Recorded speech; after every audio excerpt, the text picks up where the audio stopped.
ಎಲ್ರಿಗೂ ನಮಸ್ಕಾರ ಹಾಗೂ ಸ್ವಾಗತ.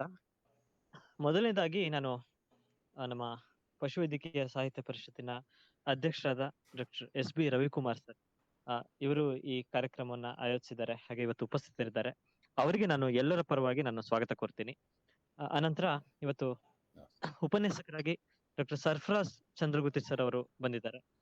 ಕುವೆಂಪು ಮತ್ತು ವೈಚಾರಿಕತೆಯ ಬಗ್ಗೆ ಉಪನ್ಯಾಸವನ್ನ, ಸಂವಾದವನ್ನ ಅವರು ನಡೆಸ್ಕೊಡ್ತಾ ಇದ್ದಾರೆ.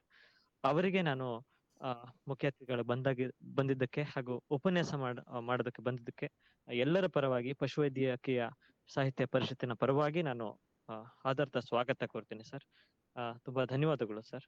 ಹಾಗೆ ನಮ್ಮ ಪಶುವೈದ್ಯ ಸಾಹಿತ್ಯ ಪರಿಷತ್ತಿನ ಎಲ್ಲ ಪದಾಧಿಕಾರಿಗಳಿದ್ದಾರೆ, ಉಪಾಧ್ಯಕ್ಷರಿದ್ದಾರೆ, ಸದಸ್ಯರಿದ್ದಾರೆ. ಎಲ್ರಿಗೂ ನಾನು ಸ್ವಾಗತ ಕೋರ್ತೀನಿ. ಅದಷ್ಟೇ ಅಲ್ಲದೆ ನಮ್ಮ ನಾಡಿನ ವಿವಿಧ ಹುದ್ದೆಗಳಲ್ಲಿ ಇರುವಂತ ಮುಖ್ಯ ಪಶುವೈದ್ಯಾಧಿಕಾರಿಗಳಿರ್ಬೋದು, ವೈದ್ಯಾಧಿಕಾರಿಗಳಿರ್ಬೋದು, ಹಾಗೆ ಸಹಾಯಕ ನಿರ್ದೇಶಕರು, ಉಪನಿರ್ದೇಶಕರು ಎಲ್ರೂ ಇಲ್ಲಿದ್ದಾರೆ. ಅವ್ರಿಗೂ ನಾನು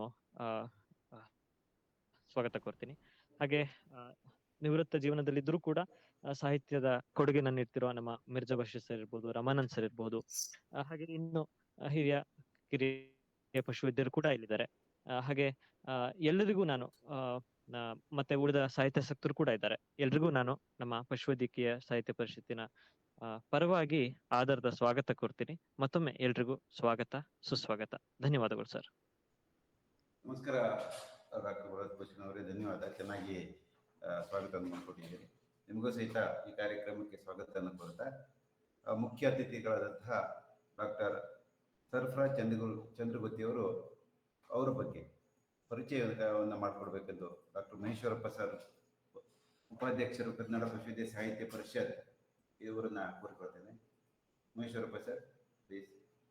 ಧನ್ಯವಾದಗಳು ಸರ್. ಡಾಕ್ಟರ್ ಸರ್ಫರಾಜ್ ಚಂದ್ರಗುತ್ತಿ ಇದಕ್ಕೆ ಪರಿಚಯ ಮಾಡ್ಲಿಕ್ಕೆ ನನಗೆ ತುಂಬ ಸಂತೋಷ ಆಗ್ತಾ ಇದೆ. ಡಾಕ್ಟರ್ ಸರ್ಫರಾಜ್ ಚಂದ್ರಗುತ್ತಿ ಅವರದ್ದು ಬಹುಮುಖ ಪ್ರತಿಭೆ: ಲೇಖಕ, ಚಿಂತಕ, ಸಾಹಿತ್ಯ ಸಂಘಟಕ, ಸಮತೂಕದ ಮಾತುಗಾರ, ಭಾವಗೀತೆಯ ಹಾಡುಗಾರ, ಪ್ರಯೋಗಶೀಲ ಅಧ್ಯಾಪಕ ಹಾಗೂ ಕೃಷಿಕ. PUC ವಿದ್ಯಾರ್ಥಿಯಾಗಿದ್ದಾಗಲೇ ಕಾದಂಬರಿ ಬರೆದು ಸಾಹಿತ್ಯಕ್ಕೆ ಅಧಿಕೃತ ಪ್ರವೇಶ ಪಡೆದ ಅವರದು ಉತ್ಸಾಹ, ಕನಸುಗಾರಿಕೆ ಹಾಗೂ ಕ್ರಿಯಾಶೀಲ ವ್ಯಕ್ತಿತ್ವ. ಗಮಕದ ಆಧುನಿಕ ಅವತರಣಿಕೆ ಆಗಿರುವ ಕಾವ್ಯ ಸಂಗೀತದ ಬಗ್ಗೆ ವಿಶೇಷ ಆಸಕ್ತಿ ಹೊಂದಿರುವ ಅವರು ಸುಗಮ ಸಂಗೀತ ಮತ್ತು ಆಧುನಿಕ ಕನ್ನಡ ಕವಿತೆ ಎಂಬ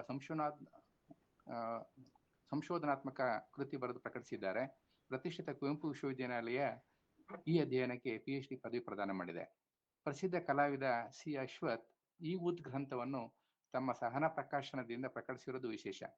ಗಮಕ ಹಾಗೂ ಸುಗಮ ಸಂಗೀತದ ವಿಭಿನ್ನ ಮಾದರಿಗಳು ಹಾಗೂ ಸಂಗೀತ ನಿರ್ದೇಶಕ TG ಲಿಂಗಪ್ಪ, ಗೋವಿನ ಹಾಡು ಮತ್ತು ಗಾಂಧಿ ಜಾನಪದ. ಇದು ನಾ ಡಿಸೋಜ ಎಂಬ ಶರಾವತಿಯ 4 ಜಲಧಾರೆ, ಅರಿವಿನ ಮಾರಿ ತಂದೆ ವಿಮರ್ಶಾ ಕೃತಿಗಳು, ಹಂದಿಗೋಡಿನ ಹತಭಾಗ್ಯರು ಸಂಕೀರ್ಣ, ಕಬೀರದಾಸ ಹಾಗೂ ಶ್ರೀ ನಾರಾಯಣ ಗುರು ಅನುವಾದ ಹಿಂದಿಯಿಂದ ಕನ್ನಡಕ್ಕೆ, ಹಾಗೂ ಯಕ್ಷಗಾನ ಮತ್ತು ಆಧುನಿಕತೆ, ಯುಗದ ಚಿಂತಕ ಶ್ರೀ ರಾಮ್ ಮನೋಹರ್ ಲೋಹಿಯ ಡಾಕ್ಟರ್ ರಾಜ್ ಎಂಬ ಕನ್ನಡದ ಅಭಿಮಾನ ಮೊದಲಾದ ಸಂಪಾದಿತ ಕೃತಿಗಳು ಇದ್ದಾವೆ. ಸಂಪಾದಿತ ಕೃತಿಗಳು ಉರಿಯ ಬೆಳದಿಂಗಳು, ಸಮತೆಯ ದನಿ, ನಮ್ಮೇಷ್ಟ್ರು, ಒಡನಾಡಿ ಎಂಬ ಅಭಿನಂದನಾ ಗ್ರಂಥಗಳನ್ನು ಪ್ರಕಟಿಸಿದ್ದಾರೆ. ರಾಜ್ಯ ಮಟ್ಟದ ಹಲವು ಪತ್ರಿಕೆಗಳಲ್ಲಿ ಸಾಹಿತ್ಯ, ಸಂಸ್ಕೃತಿ, ಕಾವ್ಯ ಸಂಗೀತ ಕುರಿತಾದ ಹಲವು ಮಹತ್ವದ ಲೇಖನಗಳು ಪ್ರಕಟಗೊಂಡಿವೆ. ಪರಸ್ಪರ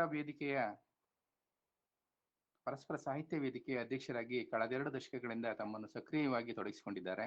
ಉಪನ್ಯಾಸ, ವಿಚಾರಗೋಷ್ಠಿ, ಜಾನಪದ ಕಲಾವಿದರಿಗೆ ಸನ್ಮಾನ, ಪುಸ್ತಕಗಳ ಬಿಡುಗಡೆ, ಹೊಸ ಓದು ಮಾಲಿಕೆಯಲ್ಲಿ ಮಹತ್ವದ ಕೃತಿಗಳ ಕುರಿತಾದ ಚರ್ಚೆ, ರಾಜ್ಯ ರಾಷ್ಟ್ರ ಮಟ್ಟದಲ್ಲಿ ಸಾಹಿತ್ಯ, ಸಂಸ್ಕೃತಿ ಹಾಗೂ ಸಾಮಾಜಿಕ ಕ್ಷೇತ್ರಗಳಲ್ಲಿನ ಸಾಧಕರನ್ನು ಗುರುತಿಸಿ ಅಕ್ಕಮಹಾದೇವಿ, ಸಂತ ಶಿಶುನಾಳ ಶರೀಫ ಹಾಗೂ ರೆವರೆಂಡ್ F. ಕಿಟ್ಟಲ್ ಸಾಹೇಬ ಅವರ ಹೆಸರಿನಲ್ಲಿ 3 ವಾರ್ಷಿಕ ಪ್ರಶಸ್ತಿಗಳನ್ನ ನೀಡ್ತಾ ಇದ್ದಾರೆ. ಸಂಗೀತ ಹಾಗೂ ಸಾಹಿತ್ಯ ಕ್ಷೇತ್ರಗಳಲ್ಲಿನ ಇವರ ಸಾಧನೆಯನ್ನು ಗುರುತಿಸಿ ಮೈಸೂರಿನ ಸಂಗೀತ ವಿಶ್ವವಿದ್ಯಾಲಯ, ಕಾಂತಾವರದ ಕನ್ನಡ ಸಂಘಗಳು ಗೌರವಿಸಿವೆ. ಕನ್ನಡ ಸಾಹಿತ್ಯ ಪರಿಷತ್ತು ಬೆಂಗಳೂರು ಇವರಿಂದ ಮುದ್ದಣ ಹಾಗೂ ರತ್ನಾಕರ ವರ್ಣಿ ದತ್ತಿ ಪ್ರಶಸ್ತಿ, ಹೊಸತು ಪತ್ರಿಕೆಯ ವಿಶೇಷ ಲೇಖನ ಪ್ರಶಸ್ತಿ ಮೊದಲಾದ ಗೌರವ ಪ್ರಶಸ್ತಿಗಳು ಸಂದಿವೆ. ಸಾಹಿತ್ಯ, ಸಂಸ್ಕೃತಿ, ಕಾವ್ಯ ಸಂಗೀತಗಳಂತೆಯೇ ಭಾರತೀಯ ಸಂಸ್ಕೃತಿ, ಧರ್ಮ ಹಾಗೂ ಆಧ್ಯಾತ್ಮಗಳ ಕುರಿತು ತೀವ್ರ ಆಸಕ್ತಿ, ಕುತೂಹಲ ಹೊಂದಿರುವ ಡಾಕ್ಟರ್ ಸರ್ಫರಾಜ್ ಚಂದ್ರಗುತ್ತಿ ಅವರ ಹಲವು ವರ್ಷಗಳ ಅಧ್ಯಯನದ ಫಲಶ್ರುತಿ ಈ ಕೃತಿ. ಅದು ಏನಂತ ಹೇಳಿದ್ರೆ, ಭಾರತೀಯ ಧರ್ಮಕೃತಿ. ಇದಕ್ಕೆ ಪಿ ಲಂಕೇಶ್ ಅವರ ಪ್ರಶಸ್ತಿ ದೊರಕಿದೆ. ಇವರು ಇವತ್ತು ನಮ್ಮ ಮುಂದೆ ಇದ್ದಾರೆ. ಅವರು ಇವತ್ತು ಮಾತನಾಡಲಿದ್ದಾರೆ. ತಮಗೆ ಹೃತ್ಪೂರ್ವಕವಾದ ಸ್ವಾಗತ ಸರ್. ನಿಮ್ಮನ್ನು ಪರಿಚಯ ಮಾಡಿಕೊಟ್ಟಿದ್ದಕ್ಕೆ ನನಗೆ ತುಂಬಾ ಹೆಮ್ಮೆ ಇದೆ ಸರ್. ಧನ್ಯವಾದಗಳು.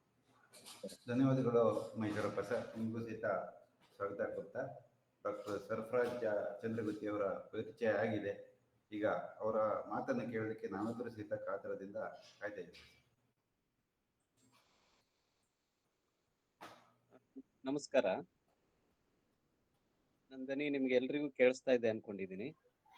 ಕೇಳಿಸ್ತಾ ಇದೆ ಸರ್. ಕನ್ನಡ ಪಶುವೈದ್ಯ ಸಾಹಿತ್ಯ ಪರಿಷತ್ತು ಆಯೋಜಿಸಿರುವಂತಹ ಈ ಕಾರ್ಯಕ್ರಮದಲ್ಲಿ ನಮ್ಮೆಲ್ಲರ ಮಹಾನ್ ಚೇತನ ರಾಷ್ಟ್ರಕವಿ ಕುವೆಂಪು ಮತ್ತು ಅವರ ವೈಚಾರಿಕತೆ ಕುರಿತು ಮಾತಾಡಬೇಕು ಅಂತ ತಾವೆಲ್ಲ ಕೇಳ್ಕೊಂಡ್ರಿ. ಈ ವಿಷಯದ ಬಗ್ಗೆ ನಾನು ಒಪ್ಕೊಂಡ ಮೇಲೆ ಹೊಸ ಸಂಗತಿಗಳ ಕುರಿತು ಯೋಚನೆ ಮಾಡುವಂತಾಯ್ತು.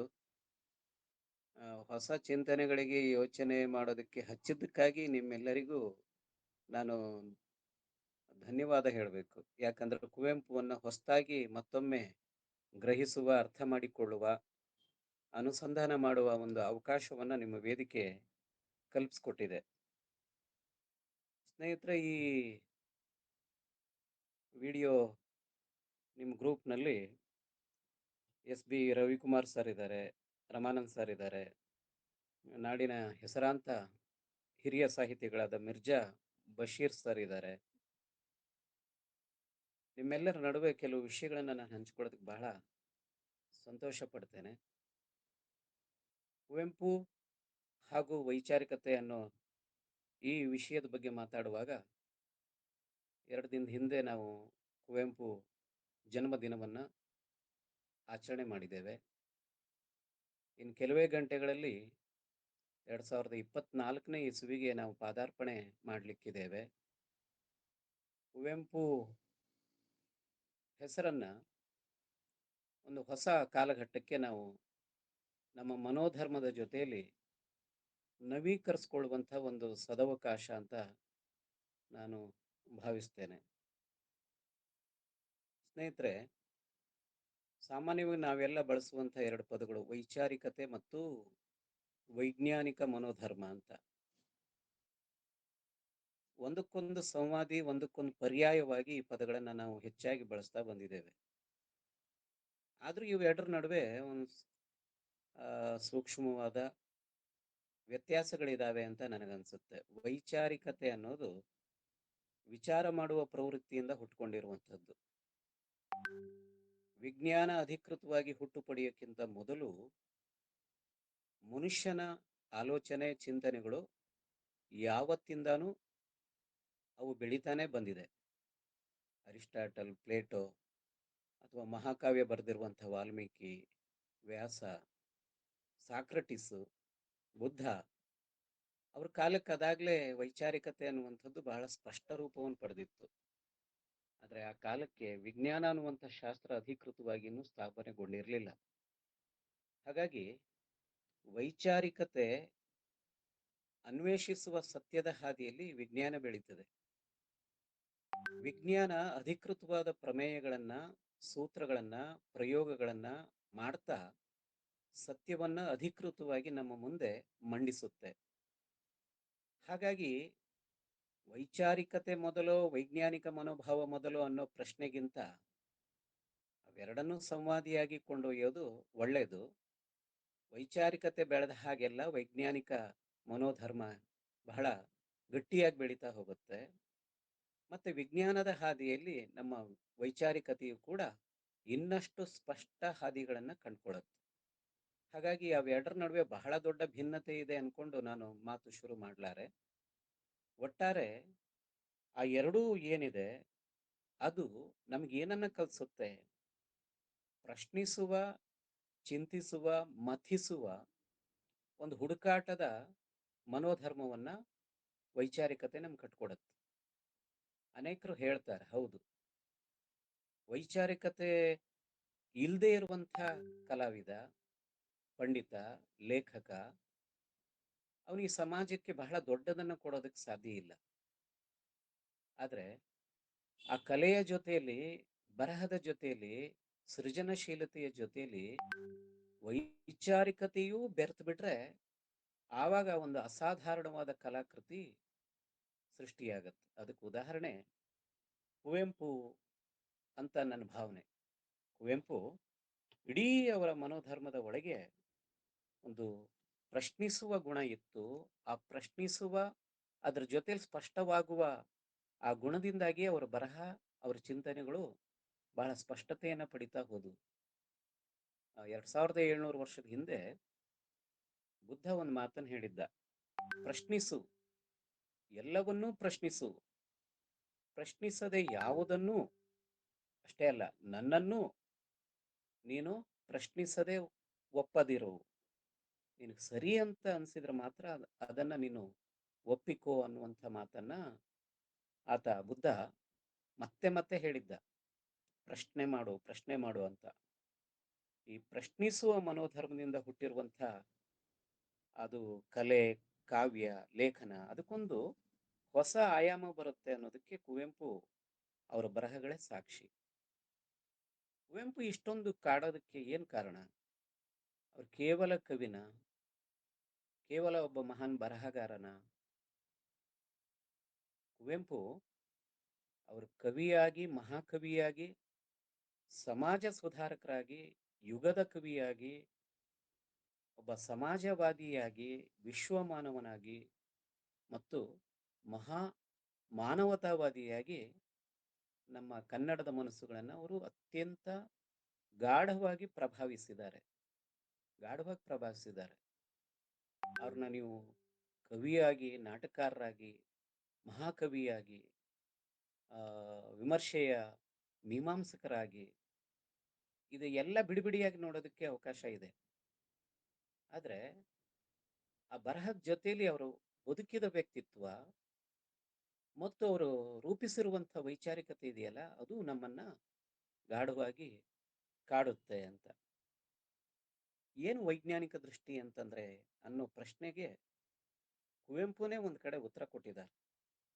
ವೈಜ್ಞಾನಿಕ ದೃಷ್ಟಿ ಅಂತಂದ್ರೆ ಏನು ಅನ್ನೋದಕ್ಕೆ ಬಹಳ ಸರಳವಾದ ಒಂದು ವ್ಯಾಖ್ಯಾನವನ್ನು ಅವ್ರು ಕೊಟ್ಟಿದ್ದಾರೆ. ಏನು?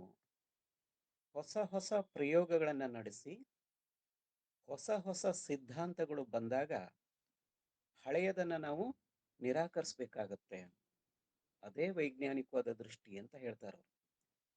ಅಂದ್ರೆ ವಿಜ್ಞಾನ ಏನ್ ಮಾಡುತ್ತೆ? ಸತ್ಯದ ಅನ್ವೇಷಣೆಯನ್ನು ಮಾಡ್ತಾ ಹೋಗುತ್ತೆ. ನಮ್ಮ ನಂಬಿಕೆಗಳು ಆವಾಗ ಸುಳ್ಳಾಗ್ಬೋದು. ಆದ್ರೆ ನಾನ್ ನಂಬಿರೋ ಸುಳ್ಳು ಅಂತಾದ್ರೆ ಅದನ್ನು ಒಪ್ಕೋಬೇಕು. ವಿಜ್ಞಾನ ಅನ್ವೇಷಿಸಿ ಕೊಟ್ಟಿರುವಂತ ಸತ್ಯವನ್ನ ನಾವು ಒಪ್ಕೋಬೇಕು. ಇದೇ ವೈಜ್ಞಾನಿಕ ದೃಷ್ಟಿ. ಇದಕ್ಕೆ ಬೇಕಾಗಿದ್ದು ಏನು ಅಂತಂದ್ರೆ ಮುಕ್ತವಾದ ಮನಸ್ಸು ಅಂತ. ಮುಕ್ತವಾದ ಮನಸ್ಸು. ಈ ಮುಕ್ತವಾದ ಮನಸ್ಸು ಇಲ್ಲದೆ ಹೋದ್ರೆ ನಾವು ಯಾವುದೋ ಒಂದು ನಿರ್ಬಂಧಕ್ಕೆ, ಚೌಕಟ್ಟಿನ ಒಳಗೆ ಸಿಗಾಕೊಳ್ತೇವೆ. ಅದ್ರಾಚೆ ಯೋಚನೆ ಮಾಡೋದಕ್ಕೆ ನಮಗೆ ಸಾಧ್ಯ ಆಗಲ್ಲ. ನಮ್ಮೆಲ್ಲರ ಮಿತಿ ಅದು. ಆ ಎಲ್ಲ ಮಿತಿಗಳನ್ನ ಮೀರಿದಾಗ ಒಬ್ಬ ಕುವೆಂಪು ಸೃಷ್ಟಿಯಾಗ್ತಾರೆ. ಎಲ್ಲ ತತ್ವದ ಎಲ್ಲೇ ಮೀರಿ ಅಂತ ಅನಿಕೇತನ ತತ್ವ ಹೇಳ್ತಾರಲ್ಲ ಅವ್ರ ಪದ್ಯದಲ್ಲಿ, ಎಲ್ಲ ನಿರ್ಬಂಧಗಳನ್ನ ನಿರ್ದಿಗಂತವಾಗಿ ಏರಿ ಅಂತಾರೆ. ಬಹಳ ಅದ್ಭುತವಾದ ಪದ್ಯ ಅದು. ಅನಿಕೇತನ ಒಂದು ಓದಿ ಅರ್ಥ ಮಾಡ್ಕೊಂಡ್ರೆ ಅವ್ರ ವೈಚಾರಿಕತೆ ವಿಶ್ವರೂಪಿಯಾದದ್ದು, ವಿಶ್ವಮುಖಿಯಾದದ್ದು, ಅದಕ್ಕೆ ಯಾವುದೇ ನಿರ್ಬಂಧಗಳು ಇಲ್ಲ ಅನ್ನೋದು. ಬಹಳ ಹಿಂದೆ ಈ ದೇಶ ಕಂಡ ಬಹಳ ಅಪರೂಪದ ಕವಿ, ನಾಟಕಕಾರ ನಮ್ಮ ಕಾಳಿದಾಸ ಕೂಡ ಅದಕ್ಕೆ ಪೂರಕವಾದ ಒಂದು ಮಾತನ್ನು ಹೇಳ್ತಾನೆ. ಪುರಾಣ ಮಿಥ್ಯೇವನ ಸಾಧು ಸರ್ವಂ ನ ಚಾಪಿ ಕಾವ್ಯಂ ನವಮಿತ್ಯ ಪದ್ಯಂ ಸಂತಹ ಪರೀಕ್ಷಾನ್ಯತರತ್ ಭಜಂತೆ ಮೂಢ ಪರಪ್ರತ್ಯಯ ನೇಯ ಬುದ್ಧಿ ಅಂತ. ಅಂದ್ರೆ ಹಳೆಯದೆಲ್ಲ ನಿಜವಾಗಬೇಕಿಲ್ಲ, ಹೊಸದನ್ನ ತಿರಸ್ಕರಿಸಬೇಕಾಗಿಲ್ಲ. ಸತ್ಪುರುಷರಾದವರು ಪರೀಕ್ಷೆ ಮಾಡಿ ಒಪ್ಕೊಳ್ತಾರೆ. ಆದ್ರೆ ಮೂರ್ಖರು ಹಾಗೆ ಯಾಂತ್ರಿಕವಾಗಿ ಒಪ್ಪಿ ಅದನ್ನ ಅನುಸರಿಸ್ತಾರೆ. ಹಾಗಾಗಿ ನಾವು ಹಳೆಯದ್ರ ಬಗ್ಗೆನೂ ನಂಬಿಕೆ ಇಟ್ಕೊಂಡು, ಹೊಸತಿನ ಬಗ್ಗೆ ಅನುಮಾನವನ್ನು ಇಟ್ಕೊಂಡು, ಸ್ವೀಕಾರದ ಮನೋಭಾವವನ್ನು ಇಟ್ಕೊಂಡು ಆ ಕಾಲಕ್ಕೆ ನಾವು ಸ್ಪಂದಿಸಬೇಕು. ನಮ್ಮ ಕಾಲದ ಯುಗಧರ್ಮ ಏನು ಹೇಳುತ್ತೆ ಅದನ್ನ ನಾವು ಅನುಸರಿಸಬೇಕು ಅನ್ನೋ ರೀತಿಯ ಕಾಳಿದಾಸನ ಮಾತು ಕೂಡ ಇದೆ.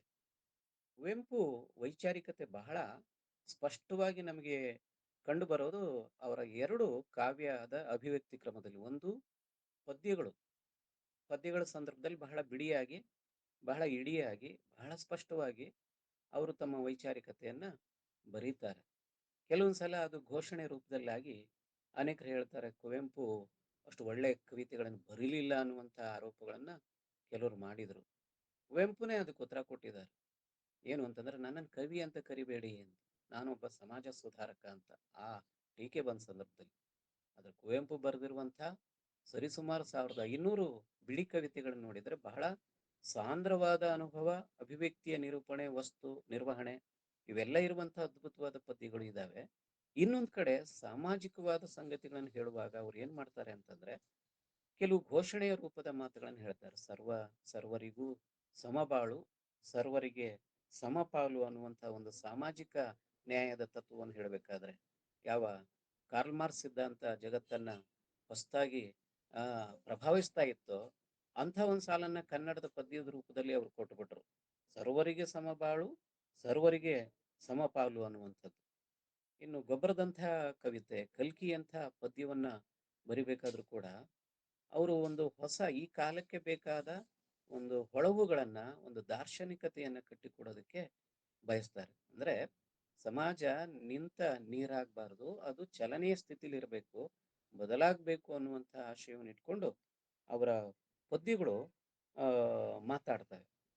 ಹಾಗೇನೆ ಅವರು ತೇಜಸ್ವಿನ ಒಂದ್ ಕಡೆ ಹೇಳ್ತಾರೆ, ನನಗೆ ಅವ್ರ ಈ ಎಲ್ಲ ಬರಹಗಳಿಗಿಂತ ನನಗೆ ತುಂಬಾ ಇಷ್ಟ ಆಗಿದ್ದು ಅಪ್ಪಾಜಿ ಬರೆದಿರುವಂತ ಅಣ್ಣ ಅಂತ ಏನ್ ಹೇಳ್ತಾ ಇದ್ರು ಕುವೆಂಪುನವರು. ತೇಜಸ್ವಿ ಅಣ್ಣ ಬರೆದಿರುವಂತ ಕೃತಿಗಳಲ್ಲಿ ನನ್ನ ಬಹಳ ಪ್ರಭಾವಿಸಿದ್ದು ಅವರ ನಾಟಕಗಳು ಅಂತ ಹೇಳ್ತಾರೆ.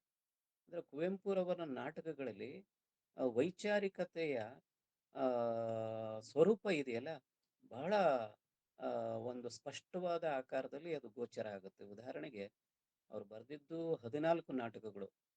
ಆ 14 ನಾಟಕದಲ್ಲಿ ನಮಗೆ ಎಲ್ಲ ಕಾಡುವಂತ ನಾಟಕ ಅಂತಂದ್ರೆ ಶೂದ್ರ ತಪಸ್ವಿ, ಜಲಗಾರ ಮತ್ತು ಬೆರಳಿಗೆ ಕೊಳ್ಳ ಅನ್ನುವಂಥ ನಾಟಕ. ಶೂದ್ರ ತಪಸ್ವಿಯ ವೈಚಾರಿಕತೆ ಇದೆಯಲ್ಲ, ಶಿಕ್ಷಣ ಅನ್ನೋದು ಎಲ್ಲರಿಗೂ ಸಿಗ್ಬೇಕಾಗಿರುವಂತ ಹಕ್ಕು ಅನ್ನುವಂಥ ಆ ಕಥನವನ್ನ ಅವರು ಶೂದ್ರ ತಪಸ್ವಿ ರಾಮಾಯಣದ ಒಂದು ಕಾಲಘಟ್ಟದ ಕಥೆಯನ್ನು ಇಟ್ಕೊಂಡು ಬರೀತಾರೆ. ಹಾಗೇನೆ ಜಲಗಾರ ನಾಟಕದಲ್ಲಿ ಈ ಯಾರಿಗೂ ಒಲಿಯದ ಶಿವ ಯಾರಿಗೂ ಒಲಿತಾನೆ ಅಂತಂದ್ರೆ, ಜಲಗಾರ ಅಂತಂದ್ರೆ ಒಬ್ಬ ಮುನ್ಸಿಪಾಲ್ಟಿ ನೌಕರ, ಈಗೇನ್ ಕಸ ಗುಡಿಸ್ತಾರಲ್ಲ, ಊರನ್ನ ಸ್ವಚ್ಛ ಮಾಡ್ತಾರೆ, ಅಂಥ ಜಲಗಾರನಿಗೆ ಶಿವ ಒಲಿಯುವಂತ ಒಂದು ಹೊಸ ಸಂದೇಶವನ್ನು ಕೊಡ್ತಾರೆ. ದುಡಿಯುವ ಜನರನ್ನ ಶೂದ್ರರು ಅಂತ, ಕಾಯಕ ಜೀವಿಗಳನ್ನ ನೀವು ಶೂದ್ರರು ಅಂತ ಶಾಸ್ತ್ರಗಳು ಮತ್ತೆ ಕೆಲವು ನಂಬಿಕೆಗಳು ಹೇಳ್ತಾ ಇರೋ ಸಂದರ್ಭದಲ್ಲಿ ದುಡಿಯುವ ಜನರ ಆತ್ಮವಿಶ್ವಾಸವನ್ನ, ಆತ್ಮಗೌರವವನ್ನ ಎತ್ತಿ ಹಿಡಿಯೋದಕ್ಕಾಗಿ ಅವ್ರು ಏನ್ ಮಾಡ್ತಾರೆ ಅಂದ್ರೆ ಜಲಗಾರದಂತ ಅದ್ಭುತವಾದ ನಾಟಕವನ್ನು ಬರೀತಾರೆ. ಹಾಗೇನೆ ಬೆರಳಿಗೆ ಕೊರಳು ಅನ್ನುವಂಥ ನಾಟಕದಲ್ಲಿ ನೋಡಿ, ಏಕಲವ್ಯನಿಗಾಗಿರುವಂಥ ಏನು ಒಂದು ಸಾಮಾಜಿಕ ಶೋಷಣೆ, ಆ ಅದನ್ನ ಅವರು ಬೇರೆ ರೀತಿಯಲ್ಲಿ ಮಂಡಿಸ್ತಾರೆ. ದ್ರೋಣಾಚಾರ್ಯರು ಯಾವ ದ್ರೋಣಾಚಾರ್ಯ ಒಂದು ದಿನವೂ ಕೂಡ ಅವನಿಗೆ ಶಿಕ್ಷಣವನ್ನ, ಶಸ್ತ್ರಾಭ್ಯಾಸವನ್ನು ಹೇಳಿರ್ಲಿಲ್ಲ. ಆದ್ರೆ ಅರ್ಜುನನ್ನ ಪ್ರೇರಣೆಯನ್ನ ಪಡ್ಕೊಂಡಿರುವಂಥ ದ್ರೋಣಾಚಾರ್ಯರು ಏಕಲವ್ಯನ ಹತ್ರ ಬಂದು ನೀನು ಹೆಬ್ಬೆರಳನ್ನು ಕೊಡಬೇಕು ಅಂತ ಕೇಳ್ತಾನಲ್ಲ, ಆ ಹೆಬ್ಬೆರಳನ್ನ ಪಡ್ಕೊಂಡಿರೋ ಕಾರಣಕ್ಕೇನೆ ಮುಂದೆ ಕುರುಕ್ಷೇತ್ರದ ಯುದ್ಧದ ಸಂದರ್ಭದಲ್ಲಿ ಧೃಷ್ಟದ್ಯುಮ್ನಿಂದ ಅವನ ಹತ್ಯೆಗೊಳಗಾಗ್ತಾನ. ಅವನ ಕೊರಳು ಕೆಳಗೆ ಉರುಳಿ ಬೀಳುತ್ತೆ. ಶಸ್ತ್ರ ಸನ್ಯಾಸ ಮಾಡಿ ದ್ರೋಣಾಚಾರ್ಯರು ಕೂತಿರೋ ಸಂದರ್ಭದಲ್ಲಿ ಅಶ್ವತ್ಥಾಮಹತು, ಆ ಪ್ರಸಂಗ ನಿಮಗೆ ಎಲ್ರಿಗೂ ಗೊತ್ತಿರುವಂಥದ್ದು.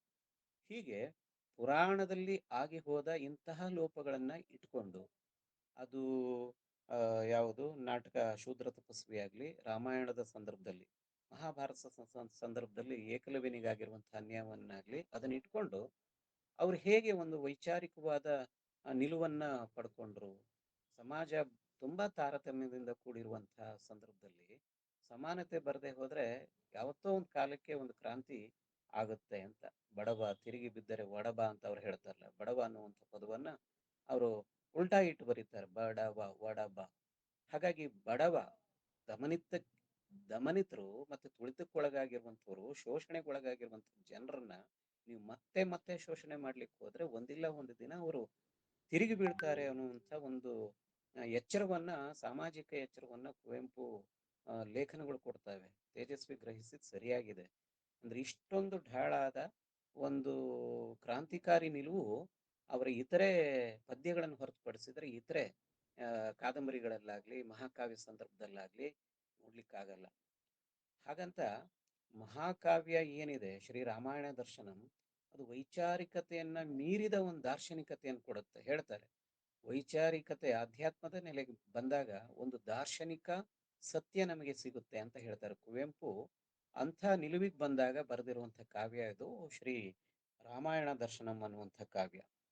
ಕುವೆಂಪು ಎಷ್ಟರ ಮಟ್ಟಿಗೆ ಅವರು ಈ ಕಾಲದ ಈ ಕಾಲದ ಧಾರ್ಮಿಕ ಮೌಲ್ಯಗಳನ್ನು ಪ್ರತಿಪಾದಿಸ್ತಾರೆ. ಯಾವುದು ಧರ್ಮ ಅಂತ ದೇವರನ್ನ ಅವರು ನಿರಾಕರಣೆ ಮಾಡಲ್ಲ.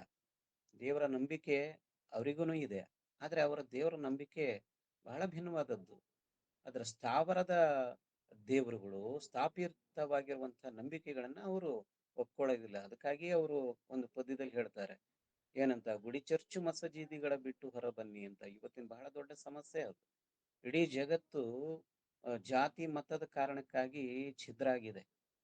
ದೇಶಗಳ ನಡುವೆ ಇವತ್ತು ಬಹಳ ದೊಡ್ಡ ಅಪಾಯಕಾರಿ ಯುದ್ಧಗಳು ಶುರುವಾಗ್ತಾ ಇದ್ದಾವೆ. ಹಾಗಾಗಿ ಜಗತ್ತಿನ ಅವಸಾನ ಆಗೋದಾದ್ರೆ ಅದು ಮತಧರ್ಮದ ನಂಬಿಕೆಯ ಕಾರಣಕ್ಕೆ. ಇಂತಹ ಅಪಾಯಗಳನ್ನ ಗ್ರಹಿಸಿದ್ದ ಕುವೆಂಪುರವರು ಏನ್ ಮಾಡ್ತಾರೆ, ಯಾಕೆ ಬೇಕಿದೆಯಲ್ಲ ಅಂತ ಕೇಳ್ತಾರೆ ಅವರು. ನನ್ನ ಕಲ್ಪನೆಯ ದೇವರನ್ನ ನಾನು ಕಟ್ಕೊಳ್ಳೋದಕ್ಕೆ, ನಾನು ದೇವರ ಜೊತೆಲಿ ಸಂವಾದ ಮಾಡೋದಕ್ಕೆ ಈ ಮಠ ಮಂದಿರ ಮಸೀದಿಯ ಅವಶ್ಯಕತೆ ಇಲ್ಲ, ಬಹಳ ಮುಖ್ಯವಾಗಿ ಪೂಜಾರಿಯ ಅವಶ್ಯಕತೆ ಇಲ್ಲ ಅಂತಾರೆ ಅವರು. ಅಂದ್ರೆ ಧರ್ಮ, ದೇವರು ಮತ್ತೆ ಭಕ್ತರ ನಡುವೆ ಇರುವಂತ ಈ ಆ ಮಧ್ಯಸ್ಥಿಕೆ ವಹಿಸುವಂತ ಒಬ್ಬ ಪುರೋಹಿತ ಬರ್ತಾನಲ್ಲ, ಅವನು ಎಲ್ಲ ಧರ್ಮದಲ್ಲೂ ಇರುವಂತವನು. ಆ ಪುರೋಹಿತ ನನ್ನ ಅವರು ಒಪ್ಪೋದಿಲ್ಲ.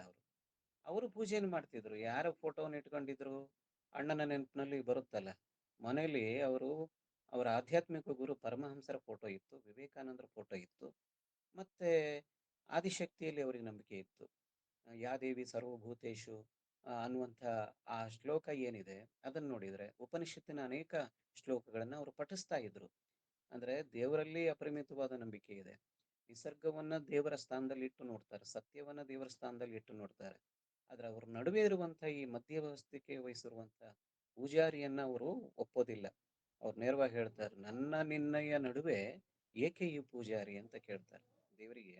ನನ್ನ ಮತ್ತು ನಿನ್ನ ನಡುವೆ ಏಕೆ ಈ ಪೂಜಾರಿ, ನಮ್ಮ ಪೂಜೆಗೆ ಇವನೇ ಅರಿ, ಅದಕ್ಕೆ ಪೂಜಾರಿ ಅಂತ ಒಂದು ಸಣ್ಣ ಪದ್ಯದ ಸಾಲ ಅದು. ನನ್ನ ನಿನ್ನಯ ನಡುವೆ ಏಕೆ ಈ ಪೂಜಾರಿ, ನಮ್ಮ ಪೂಜೆಗೆ ಇವನೇ ಅರಿ, ಅದಕ್ಕೆ ಪೂಜಾರಿ ಅಂತ.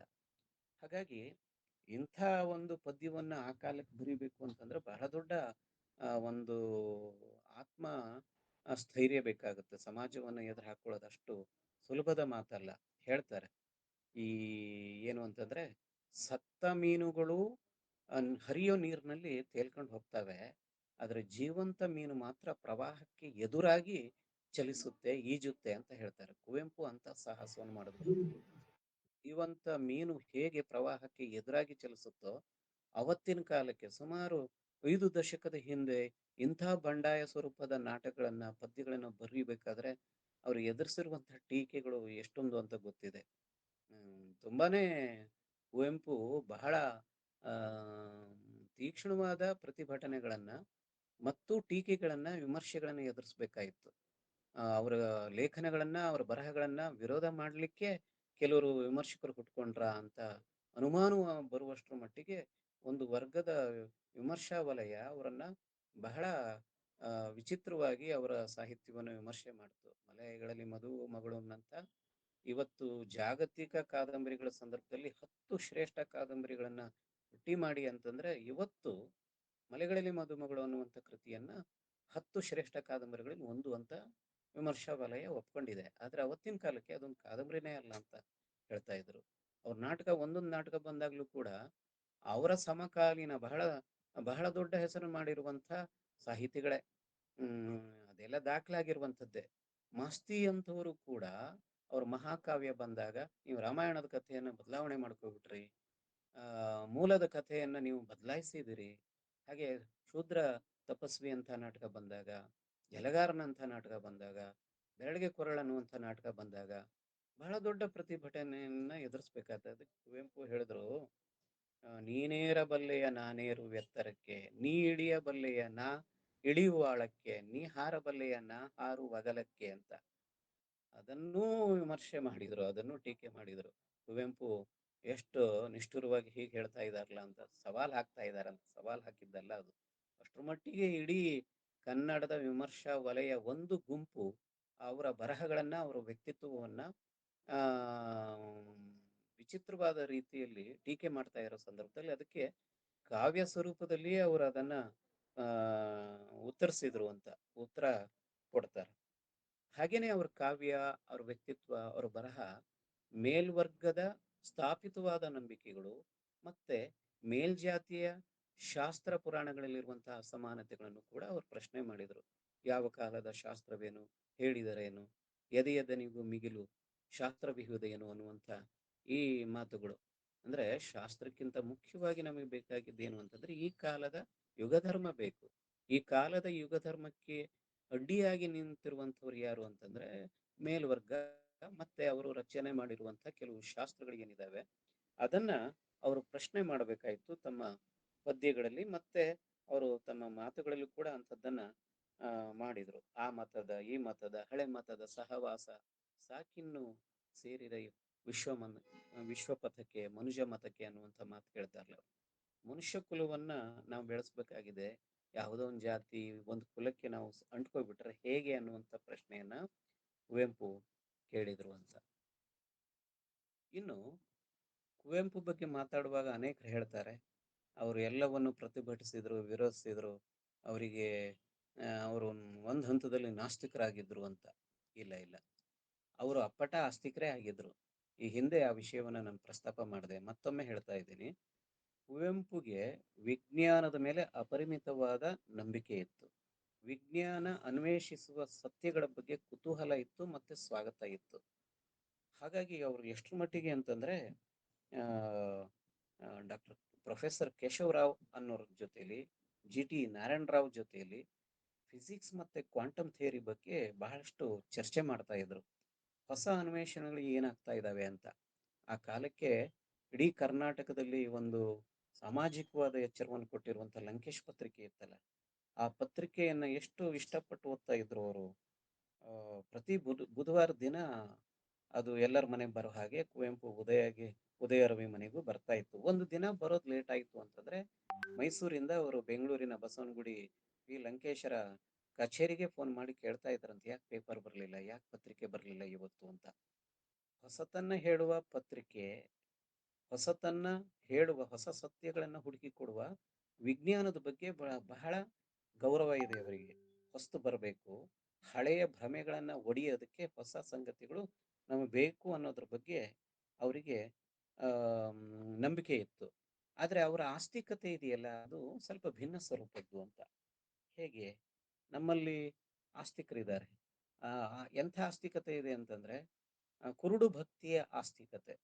ಆ ಭಕ್ತಿ ಅನ್ನೋದರ ಜೊತೆಲಿ ಏನೆಲ್ಲ ನಂಬಿಕೆಗಳಿದಾವೆ, ಪವಾಡಗಳು, ಮತಾಚಾರಗಳು, ಮತಮೌಢ್ಯಗಳು, ಬಲಿ, ಈ ಎಲ್ಲ ತರದ ಅವಿದ್ಯೆಗಳನ್ನು ಕೂಡ ಅವರು ಸ್ವೀಕರಿಸ್ತಾರೆ, ಸಾಮಾನ್ಯ ಆಸ್ತಿಕರು. ಇನ್ನು ನಾಸ್ತಿಕತೆ ಅನ್ನೋದು ನಿಮ್ಗೆ ಗೊತ್ತೇ ಇದೆ, ಭೌತವಾದ ಅದು. ಮತ್ತೆ ವಿಜ್ಞಾನಕ್ಕೆ ಹೊರತಾದದ್ದನ್ನ ನಾವು ಒಪ್ಪೋದಿಲ್ಲ ಅನ್ನುವಂಥ ಒಂದು ವರ್ಗ ಇದೆ. ಅವರು ಕೂಡ ಈ ಸಮಾಜದ ಹಿತಚಿಂತನೆಯನ್ನೇ ಮಾಡ್ತಾ ಇರ್ತಾರೆ. ಆದ್ರೆ ಕುವೆಂಪು ಆ ತರದ ಕುರುಡು ಭಕ್ತಿಯ ಆಸ್ತಿಕರೂ ಅಲ್ಲ, ಮತ್ತೆ ಈ ತರದ ಎಡಪಂಥೀಯ ನಾಸ್ತಿಕತೆನೂ ಅವರಲ್ಲಿ ಇರಲಿಲ್ಲ. ಅವರ ಆಸ್ತಿಕತೆ ಬಹಳ ಭಿನ್ನ ಸ್ವರೂಪದ್ದು. ಅವರು ದೇವರನ್ನ ನಂಬ್ತಾರೆ, ಆದ್ರೆ ಶಾಸ್ತ್ರಗಳನ್ನ ಪ್ರಶ್ನೆ ಮಾಡ್ತಾರೆ.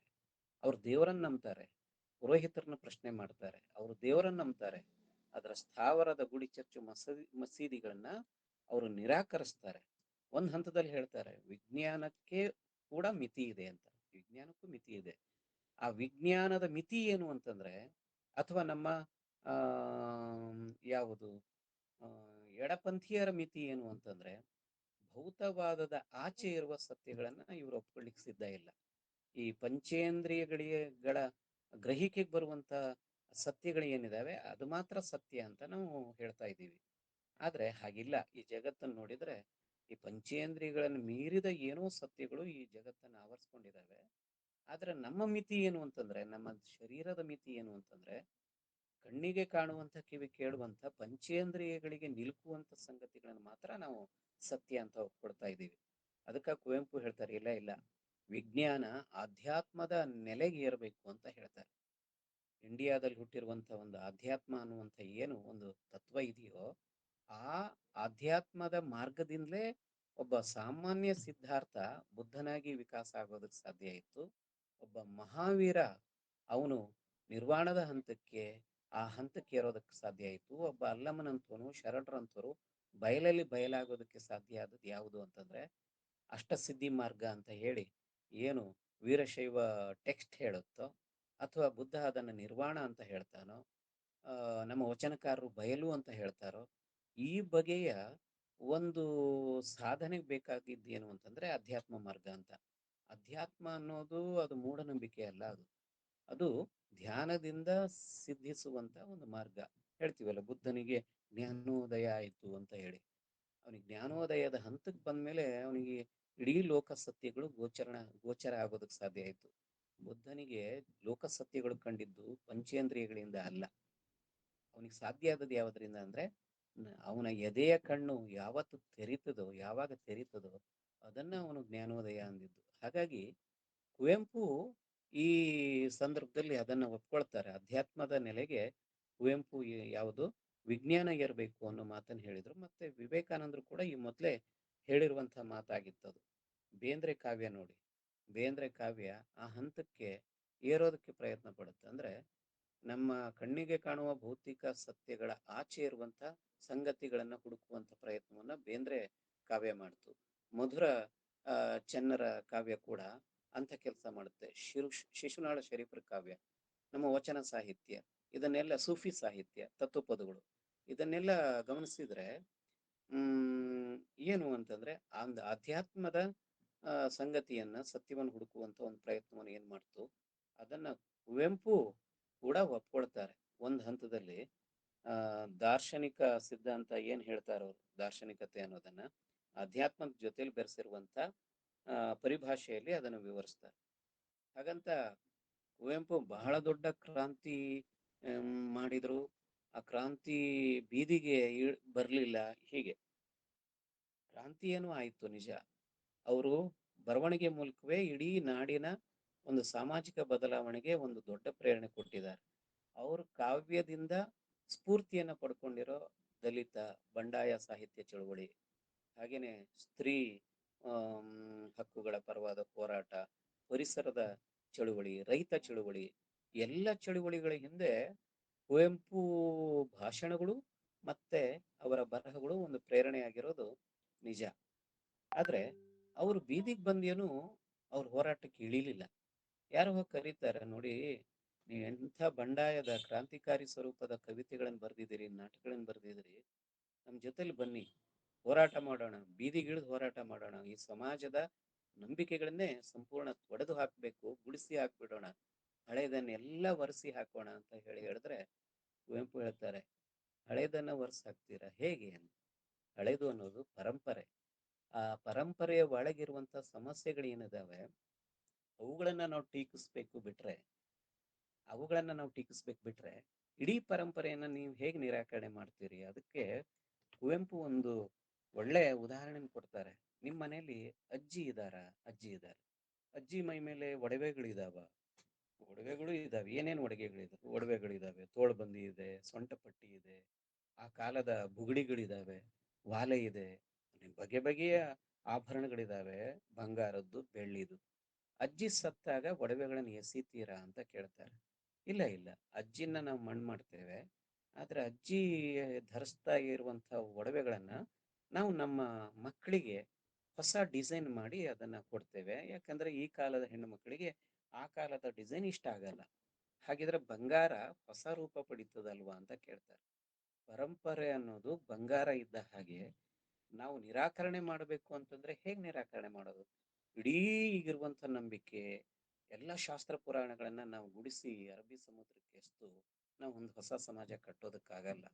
ಒಂದು ಗಿಡ ಬೆಳಿಬೇಕು ಅಂತಂದ್ರೆ ಅದಕ್ಕೆ ಹಳೆ ಬೇರಿರುತ್ತೆ, ಹೊಸ ಚಿಗುರಿರುತ್ತೆ. ಹಾಗಾಗಿ ಕುವೆಂಪು ಅದ್ರ ಮೂಲಕ ಹೇಳ್ತಾರೆ ನೋಡಿ, ಅಜ್ಜಿ ಮತ್ತು ಒಡವೆ ಬಹಳ ಪ್ರಸಿದ್ಧವಾಗಿರುವಂತ ಅವರು ಕೊಟ್ಟ ರೂಪಕ ಅದು ಪರಂಪರೆ ಮತ್ತು ಆಧುನಿಕತೆಯನ್ನು ಇಟ್ಕೊಂಡಿರುವಂತ ಒಂದು ಹೊಸ ಸಮಾಜವನ್ನ ನಾವು ಹೇಗೆ ಕಟ್ಟಬೇಕು ಅನ್ನೋದನ್ನ ಕುವೆಂಪುರವರು ಅದ್ರ ಮೂಲಕ ಹೇಳ್ತಾರೆ. ಮತ್ತೆ ಮತ್ತೆ ಅವರು ಬಳಸಿದ್ದು ಮತ ಮತ್ತು ಮತಿ ಅಂತ. ಮತ ಬಹಳ ದೊಡ್ಡ ಬಂಧನ ಅನ್ನೋದನ್ನ ಹೇಳ್ತಾರೆ. ಯಾರು ಮತದ ಹಂಗಿಗೆ ಜಾತಿಯ ಮಿತಿಗೆ ನಿರ್ಬಂಧಿತವಾಗಿದ್ದಾರೋ ಅವ್ರ ವ್ಯಕ್ತಿತ್ವ ವಿಕಾಸ ಆಗೋದಕ್ಕೆ ಸಾಧ್ಯ ಇಲ್ಲ. ಬಹಳ ಸ್ಪಷ್ಟವಾಗಿ ಹೇಳ್ತಾರೆ ಕುವೆಂಪು. ನಮಗೆ ಮತ ಅನ್ನೋದು ಬಹಳ ದೊಡ್ಡ ಬಂಧನ ಅಂತಾರೆ. ಮತ ಆದ್ರೆ ಧರ್ಮ ಅನ್ನೋ ಪದನ ಅವ್ರು ಬಳಸೋದಿಲ್ಲ. ಇಲ್ಲಿ ಮತ ಮತ್ತು ಧರ್ಮದ ನಡುವೆ ಒಂದು ಸೂಕ್ಷ್ಮವಾದ ವ್ಯತ್ಯಾಸ ಇದೆ ಸ್ನೇಹಿತರೆ. ಅದೇನು ಅಂತಂದ್ರೆ, ಒಂದು ಧರ್ಮ ಗ್ರಂಥ, ಒಬ್ಬ ಪ್ರವಾದಿ ಮತ್ತು ಇದೇ ಇದಂ ಮಿಥಂ ಅನ್ನುವಂಥ ನಂಬಿಕೆಯನ್ನ ಅನುಸರಿಸುವಂತ ವಲಯ ಏನಿದೆ ಅದನ್ನ ಮತ ಅಂತ ಕರೀತಾರೆ. ಅದು ಧರ್ಮ ಯಾವುದು ಅಂತಂದ್ರೆ ಮತದ ಹಾಗೆ ನಿಂತ ನೀರಲ್ಲ, ಅದು ಚಲಿಸ್ತಾ ಇರುತ್ತೆ. ಹಾಗಾಗಿ ಬುದ್ಧ ತನ್ನ ಆ ವಿಚಾರಗಳನ್ನ ಬುದ್ಧ ಧಮ್ಮ ಅಂತ ಹೇಳ್ದ. ಧಮ್ಮ ಪಾಲಿ ಭಾಷೆಯಲ್ಲಿ, ಧರ್ಮ ಅಂತ ಚಲಿಸುವಂಥದ್ದು ಅಂತ, ಸ್ಥಿರವಾಗಿ ನಿಲ್ಲುವಂಥದ್ದಲ್ಲ, ಸದಾ ಚಲಿಸುವಂಥದ್ದು. ಹಂಗಂದ್ರೆ ಆಯಾ ಕಾಲಕ್ಕೆ ಬೇಕಾದ ಸತ್ಯಗಳು, ಸಂಗತಿಗಳು, ಯುಗ ಮೌಲ್ಯಗಳು ಬಂದ್ರೆ ಅದನ್ನ ನಾವು ಒಪ್ಕೋಬೇಕಾಗತ್ತೆ ಅನ್ನೋ ಮಾತನ್ನ ಹೇಗೆ ಬುದ್ಧ ಹೇಳಿದ್ನೋ ಅದೇ ಮಾತನ್ನ ಕುವೆಂಪು ಕೂಡ ಹೇಳಿದ್ರು ಅಂತ. ಮತ ನಮಗೊಂದು ದೊಡ್ಡ ಬಂಧನ, ಆದ್ರೆ ನಮ್ಮ ಶಕ್ತಿ ಯಾವ್ದಾಗ್ಬೇಕು ಅಂತಂದ್ರೆ ಮತ ಅಲ್ಲ, ಮತಿ. ಮಾನವನ ಸರ್ವೋತ್ಕೃಷ್ಟ ಆಯುಧ ಅಂತ ಕುವೆಂಪು ಕರೆದ್ರು. ಮತಿ ಅಂತಂದ್ರೆ ಯೋಚಿಸುವ, ಚಿಂತಿಸುವ, ಪ್ರಶ್ನಿಸುವ, ಹೊಸತನ್ನ ಸ್ವೀಕರಿಸುವ, ಒಪ್ಪಿಕೊಳ್ಳುವ ಮನೋಧರ್ಮ ಅದು. ಅದು ಮುಕ್ತವಾದ ಮನಸ್ಸಿರುವಂಥವ್ರಿಗೆ ಮಾತ್ರ ಅದು ಸಿಗೋದಕ್ಕೆ ಸಾಧ್ಯ ಅಂತ. ಹಾಗಾಗಿ ಮತ ನಮಗೆ ಬೇಡ, ಮತಿ ಬೇಕು ಅಂತ ಹೇಳ್ತಾರೆ. ಆ ಮತಿಯೇ ಸರ್ವೋತ್ಕೃಷ್ಟ ಆಯುಧ ಅನ್ನೋದನ್ನ ಕುವೆಂಪು ಹೇಳಿದ್ರು. ಹಾಗಾಗಿ ನಮ್ಮ ಮತಿಗೆ ಅಡ್ಡಿಯಾಗಿರುವ ಏನೆಲ್ಲ ಸಂಗತಿಗಳಿದಾವೆ, ನಮ್ಮ ಮುಕ್ತವಾದ ಚಿಂತನೆಗೆ ಅಡ್ಡಿ ಬರುವಂಥದ್ದು ಏನಿದೆ, ಒಂದು ಜಾತಿ ಇದೆ, ಮತ್ತು ಮತ ಇದೆ, ಮತಾಚಾರಗಳಿದಾವೆ, ಮೂಢನಂಬಿಕೆಗಳು, ಅವುಗಳಿಂದ ನಾವು ಹೊರಗೆ ಬರಬೇಕು ಅಂತ ಹೇಳ್ತಾರೆ. ಮತ್ತೆ ಪ್ರಸ್ತಾಪ ಮಾಡೋದಾದ್ರೆ ಅವರ ಅನಿಕೇತನ ತತ್ವ, ಎಲ್ಲ ತರದ ಮಿತಿಗಳನ್ನ ಮೀರು ಅನ್ನೋದನ್ನ ಅವ್ರು ಹೇಳ್ತಾರೆ. ನಿರ್ದಿಗಂತವಾಗಿ ಏರಿ, ನಿನಗೆ ದಿಗಂತಗಳಿದಾವೆ, ಗೋಡೆಗಳಿದಾವೆ, ನೀನು ಬೆಳೆಯುವ ಸಂದರ್ಭದಲ್ಲಿ ನಿನ್ನ ಸುತ್ತ ಜಾತಿಯ ನಂಬಿಕೆಯನ್ನು ಹುಟ್ಟಾಕ್ತಾರೆ, ಮೌಢ್ಯವನ್ನು ಹುಟ್ಟಾಕ್ತಾರೆ, ನೀನ್ ಇಂಥ ಧರ್ಮಕ್ಕೆ ಸೇರಿದವನು ಅನ್ನೋದನ್ನ ನಿನ್ನ ತಲೆಯಲ್ಲಿ ಆ ಬೀಜವನ್ನು ಬಿತ್ತಿರ್ತಾರೆ. ಈ ನಿರ್ಬಂಧಗಳನ್ನು ಮೀರ್ಬೇಕಲ್ಲ ನೀನು, ನಿರ್ದಿಗಂತವಾಗಿ ಆ ಗೋಡೆಗಳನ್ನು ಮೀರಿ, ಎಲ್ಲೆಗಳನ್ನು ಮೀರಿ ನೀನು ಅನಿಕೇತನ ಆಗು, ನೀನು ವಿಶ್ವಮುಖಿಯಾಗಿ ಬೆಳಿ ಅನ್ನುವಂಥ ಮಾತನ್ನ ಕುವೆಂಪು ಹೇಳಿದ್ದು. ಹಾಗೆ ಕುವೆಂಪು ಏನನ್ನ ಬರವಣಿಗೆ ಕೊಟ್ರೋ, ಅಪರೂಪಕ್ಕೆ ಅವರು ಮಾತಾಡ್ಲಿಕ್ಕೆ ಹೋದಾಗ ಅವರು ಬಹಳ ವೈಚಾರಿಕವಾದ ಸಂಗತಿಗಳನ್ನ ವಿದ್ಯಾರ್ಥಿಗಳು ಕೊಡ್ತಾ ಇದ್ರು. 1944ರಲ್ಲಿ ಅವರು ಆತ್ಮಶ್ರೀಗಾಗಿ ನಿರಂಕುಶಮತಿಗಳಾಗಿ ಅಂತ ಕರೆ ಕೊಟ್ರು. 1944ರಲ್ಲಿ ಇದು ಬಹಳ ಹೊಸ ಆಲೋಚನೆಗಳನ್ನ ವಿದ್ಯಾರ್ಥಿಗಳಿಗೆ, ವಿಶೇಷವಾಗಿ ಯುವ ಸಮುದಾಯಕ್ಕೆ ಕರೆ ಕೊಟ್ಟ ಭಾಷಣ ಅದಾಗಿತ್ತು. ಅವಾಗ ಒಬ್ಬ ಮಿನಿಸ್ಟ್ರು ಶೋಕಾಸ್ ನೋಟಿಸ್ ಕೊಡ್ತಾರೆ, ವಿದ್ಯಾರ್ಥಿಗಳನ್ನ ತಪ್ಪು ದಾರಿಗೆ ಎಳಿತಾ ಇದ್ದೀರಿ ಅಂತ. ಕುವೆಂಪು ಆ ಶೋಕಾಸ್ ನೋಟಿಸ್ ಉತ್ತರವನ್ನೇ ಕೊಡ್ಲಿಲ್ಲ. ಅವ್ರು ಏನ್ ಮಾಡಿದ್ರು ಅಂತಂದ್ರೆ, ಅಖಂಡ ಕರ್ನಾಟಕ ಅನ್ನುವಂಥ ಪದ್ಯ ಬರೆದು, ರಾಜಕಾರಣದ ಕರ್ನಾಟಕ ಬೇರೆ, ಸಾಂಸ್ಕೃತಿಕ ಕರ್ನಾಟಕ ಬೇರೆ, ಈ ಕರ್ನಾಟಕದ ಮೂಲ ಸತ್ವ ಯಾವುದ್ರಲ್ಲಿ ಇದೆ ಅಂತಂದ್ರೆ ಈ ಕನ್ನಡದ ಸಂಸ್ಕೃತಿಯ ಒಳಗಿದೆ. ಹಾಗಾಗಿ ನನಗೆ ರಾಜಕಾರಣದ ಮಂತ್ರಿಗಳಲ್ಲ, ನನಗೆ ಶ್ರೀ ವಿಜಯ ಅನ್ನೋನು ಅರಸ, ಪಂಪ ಅನ್ನೋನು ಮುಖ್ಯಮಂತ್ರಿ, ಜನ್ನ ನಾಗವರ್ಮ ಇವರೆಲ್ಲ ಕನ್ನಡದ ಸಚಿವ ಮಂಡಲದ ಶಾಶ್ವತವಾದ ಒಂದು ಕ್ಯಾಬಿನೆಟ್ ಅನ್ನೋದನ್ನ ಅಖಂಡ ಕರ್ನಾಟಕ ಪದ್ಯದ ಮೂಲಕ ಅವರು ಹೇಳಿದರು. 1974ರ ಹೊತ್ತಿಗೆ ಅವರು ವಿಚಾರ ಕ್ರಾಂತಿಗೆ ಕರೆ ಅನ್ನುವಂಥ ಬಹಳ ಪ್ರಸಿದ್ಧವಾದ ಭಾಷಣ ಅದು. ಕರ್ನಾಟಕದ ಬರಹಗಾರರು ಮತ್ತು ಕಲಾವಿದರ ಒಕ್ಕೂಟದಲ್ಲಿ ಅವರು ಅದನ್ನ ಬಹುಶಃ ಶ್ರೀರಂಗಪಟ್ಟಣದಲ್ಲಿ ನಡೆದ ಬಹಳ ದೊಡ್ಡ ಸಮಾವೇಶ, ಐತಿಹಾಸಿಕ ಸಮಾವೇಶ. ಅಲ್ಲಿ ಅವರು 74ರಲ್ಲಿ ವಿಚಾರ ಕ್ರಾಂತಿಗೆ ಕರೆ ಅನ್ನುವಂಥ ಭಾಷಣವನ್ನು ಮಾಡಿದರು. ಅಂದ್ರೆ ವೈಚಾರಿಕತೆಯ ಬಗ್ಗೆ ಬಹಳ ಸ್ಪಷ್ಟವಾದ ನಿಲುವುಗಳನ್ನ ತಗೋಬೇಕು ಒಬ್ಬ ಬರಹಗಾರ. ಇಲ್ಲದೆ ಹೋದ್ರೆ ಈ ಸಮಾಜಮುಖಿಯಾಗಿರುವಂತ ಕಲೆಯನ್ನ, ಬರಹವನ್ನ ನಾವು ಕೊಡೋದಕ್ಕೆ ಸಾಧ್ಯ ಆಗಲ್ಲ ಅಂತ. ಮಕ್ಕಳಿಗೋಸ್ಕರವೇ ಅವರು ಒಂದು ಲೇಖನ ಬರೀತಾರೆ, ಮಕ್ಕಳಿಗೆ ವೈಚಾರಿಕತೆ ಬೇಕು ಅನ್ನೋ ಟೈಟಲಿನ ಒಂದು ಲೇಖನ ಅದು. ಹಾಗೆ ವಿಚಾರ ಬುದ್ಧಿ ಅನ್ನುವಂಥ 1964ರಲ್ಲಿ ಬರೆದಿರುವಂತಹ ಒಂದು ಪದ್ಯ ಅದು. ನೆಹರು ವೈಜ್ಞಾನಿಕವಾದ ದೃಷ್ಟಿಯನ್ನ ಸಮರ್ಥಿಸಿ, ನೆಹರು ಬಹಳ ಸೆಕ್ಯುಲರ್ ಆಗಿರುವಂತ ನಾಯಕರಾಗಿದ್ರು, ಯಾವುದೇ ಮತ ಮೌಢ್ಯಗಳನ್ನ ಒಪ್ಪಲಿಲ್ಲ. ಅನ್ನೋದನ್ನ ಬಹಳ ಮೆಚ್ಕೊಂಡು ನೆಹರು ಬಗ್ಗೆ ಬರೆದಿರುವಂತ ಆ ಪದ್ಯ ಅದು ವಿಚಾರ ಬುದ್ಧಿ ಅನ್ನುವಂತ ಪದ್ಯವನ್ನು ಬರೆದ್ರು. ಶಿವಮೊಗ್ಗದಲ್ಲಿ ಒಂದು ಘಟನೆ ನಡೆಯಿತು. ಅವರ ಭಾವಮೈದ ಆ ರತ್ನಾಕರ್ ಅವರ ಮನೆಗೆ ಕುವೆಂಪು ಬಂದಿದ್ರು ತುಂಬಾ ವರ್ಷಗಳ ಕೆಳಗೆ. ಹಾಗೆ ಬಂದಾಗ ಒಬ್ಬ ಕೃಷಿ ವಿಜ್ಞಾನಿ ಕುವೆಂಪು ಭೇಟಿಗಾಗಿ ಬರ್ತಾರೆ. ಅವ್ರ ಹೆಸರು GVB ನಾಯ್ಡು ಅಂತ, ಒಬ್ಬ ಕೃಷಿ ವಿಜ್ಞಾನಿ. ಅವರು ತುಂಬಾ ಹೊತ್ತು ಕುವೆಂಪು ಜೊತೆಲಿ ಮಾತಾಡ್ತಾರೆ. ಅವ್ರ ಸಾಹಿತ್ಯದ ಬಗ್ಗೆ, ಅವ್ರ ಮನೋಧರ್ಮದ ಬಗ್ಗೆ ಎಲ್ಲ ಚರ್ಚೆ ಆದ್ಮೇಲೆ ಕೊನೆಯಲ್ಲಿ ಊಟದ ಹೊತ್ತಾಗತ್ತೆ. ಊಟಕ್ಕೆ ಕೇಳಿ ಅಂತ ಹೇಳಿ ರತ್ನಾಕರ್ ಬಂದು ಇಬ್ಬರನ್ನು ಕರೀತಾರೆ. ಆವಾಗ ನಾಯ್ಡು ಹೇಳ್ತಾರೆ, ಇಲ್ಲ, ನಾನು ಮನೆಗೆ ಹೋಗ್ಬೇಕು, ನಾನು ಸ್ನಾನ ಮಾಡಿ ಊಟ ಮಾಡಬೇಕು ಅಂತ ಹೇಳ್ತಾರೆ. ಯಾಕೆ ಅಂತ ಕೇಳ್ತಾರೆ. ಇವತ್ತು ರಾಹುಕಾಲ ಅಲ್ವಾ, ರಾಹು ಕಾಲ ಬಿಡೋವರೆಗೆ ನಾನು ಊಟ ಮಾಡೋ ಹಾಗಿಲ್ಲ, ಮನೆಗೆ ಹೋಗಿ ಸ್ನಾನ ಮಾಡಿಯೇ ನಾನು ಊಟ ಮಾಡಬೇಕು ಅಂತ ನಾಯ್ಡು ಹೇಳ್ತಾರೆ.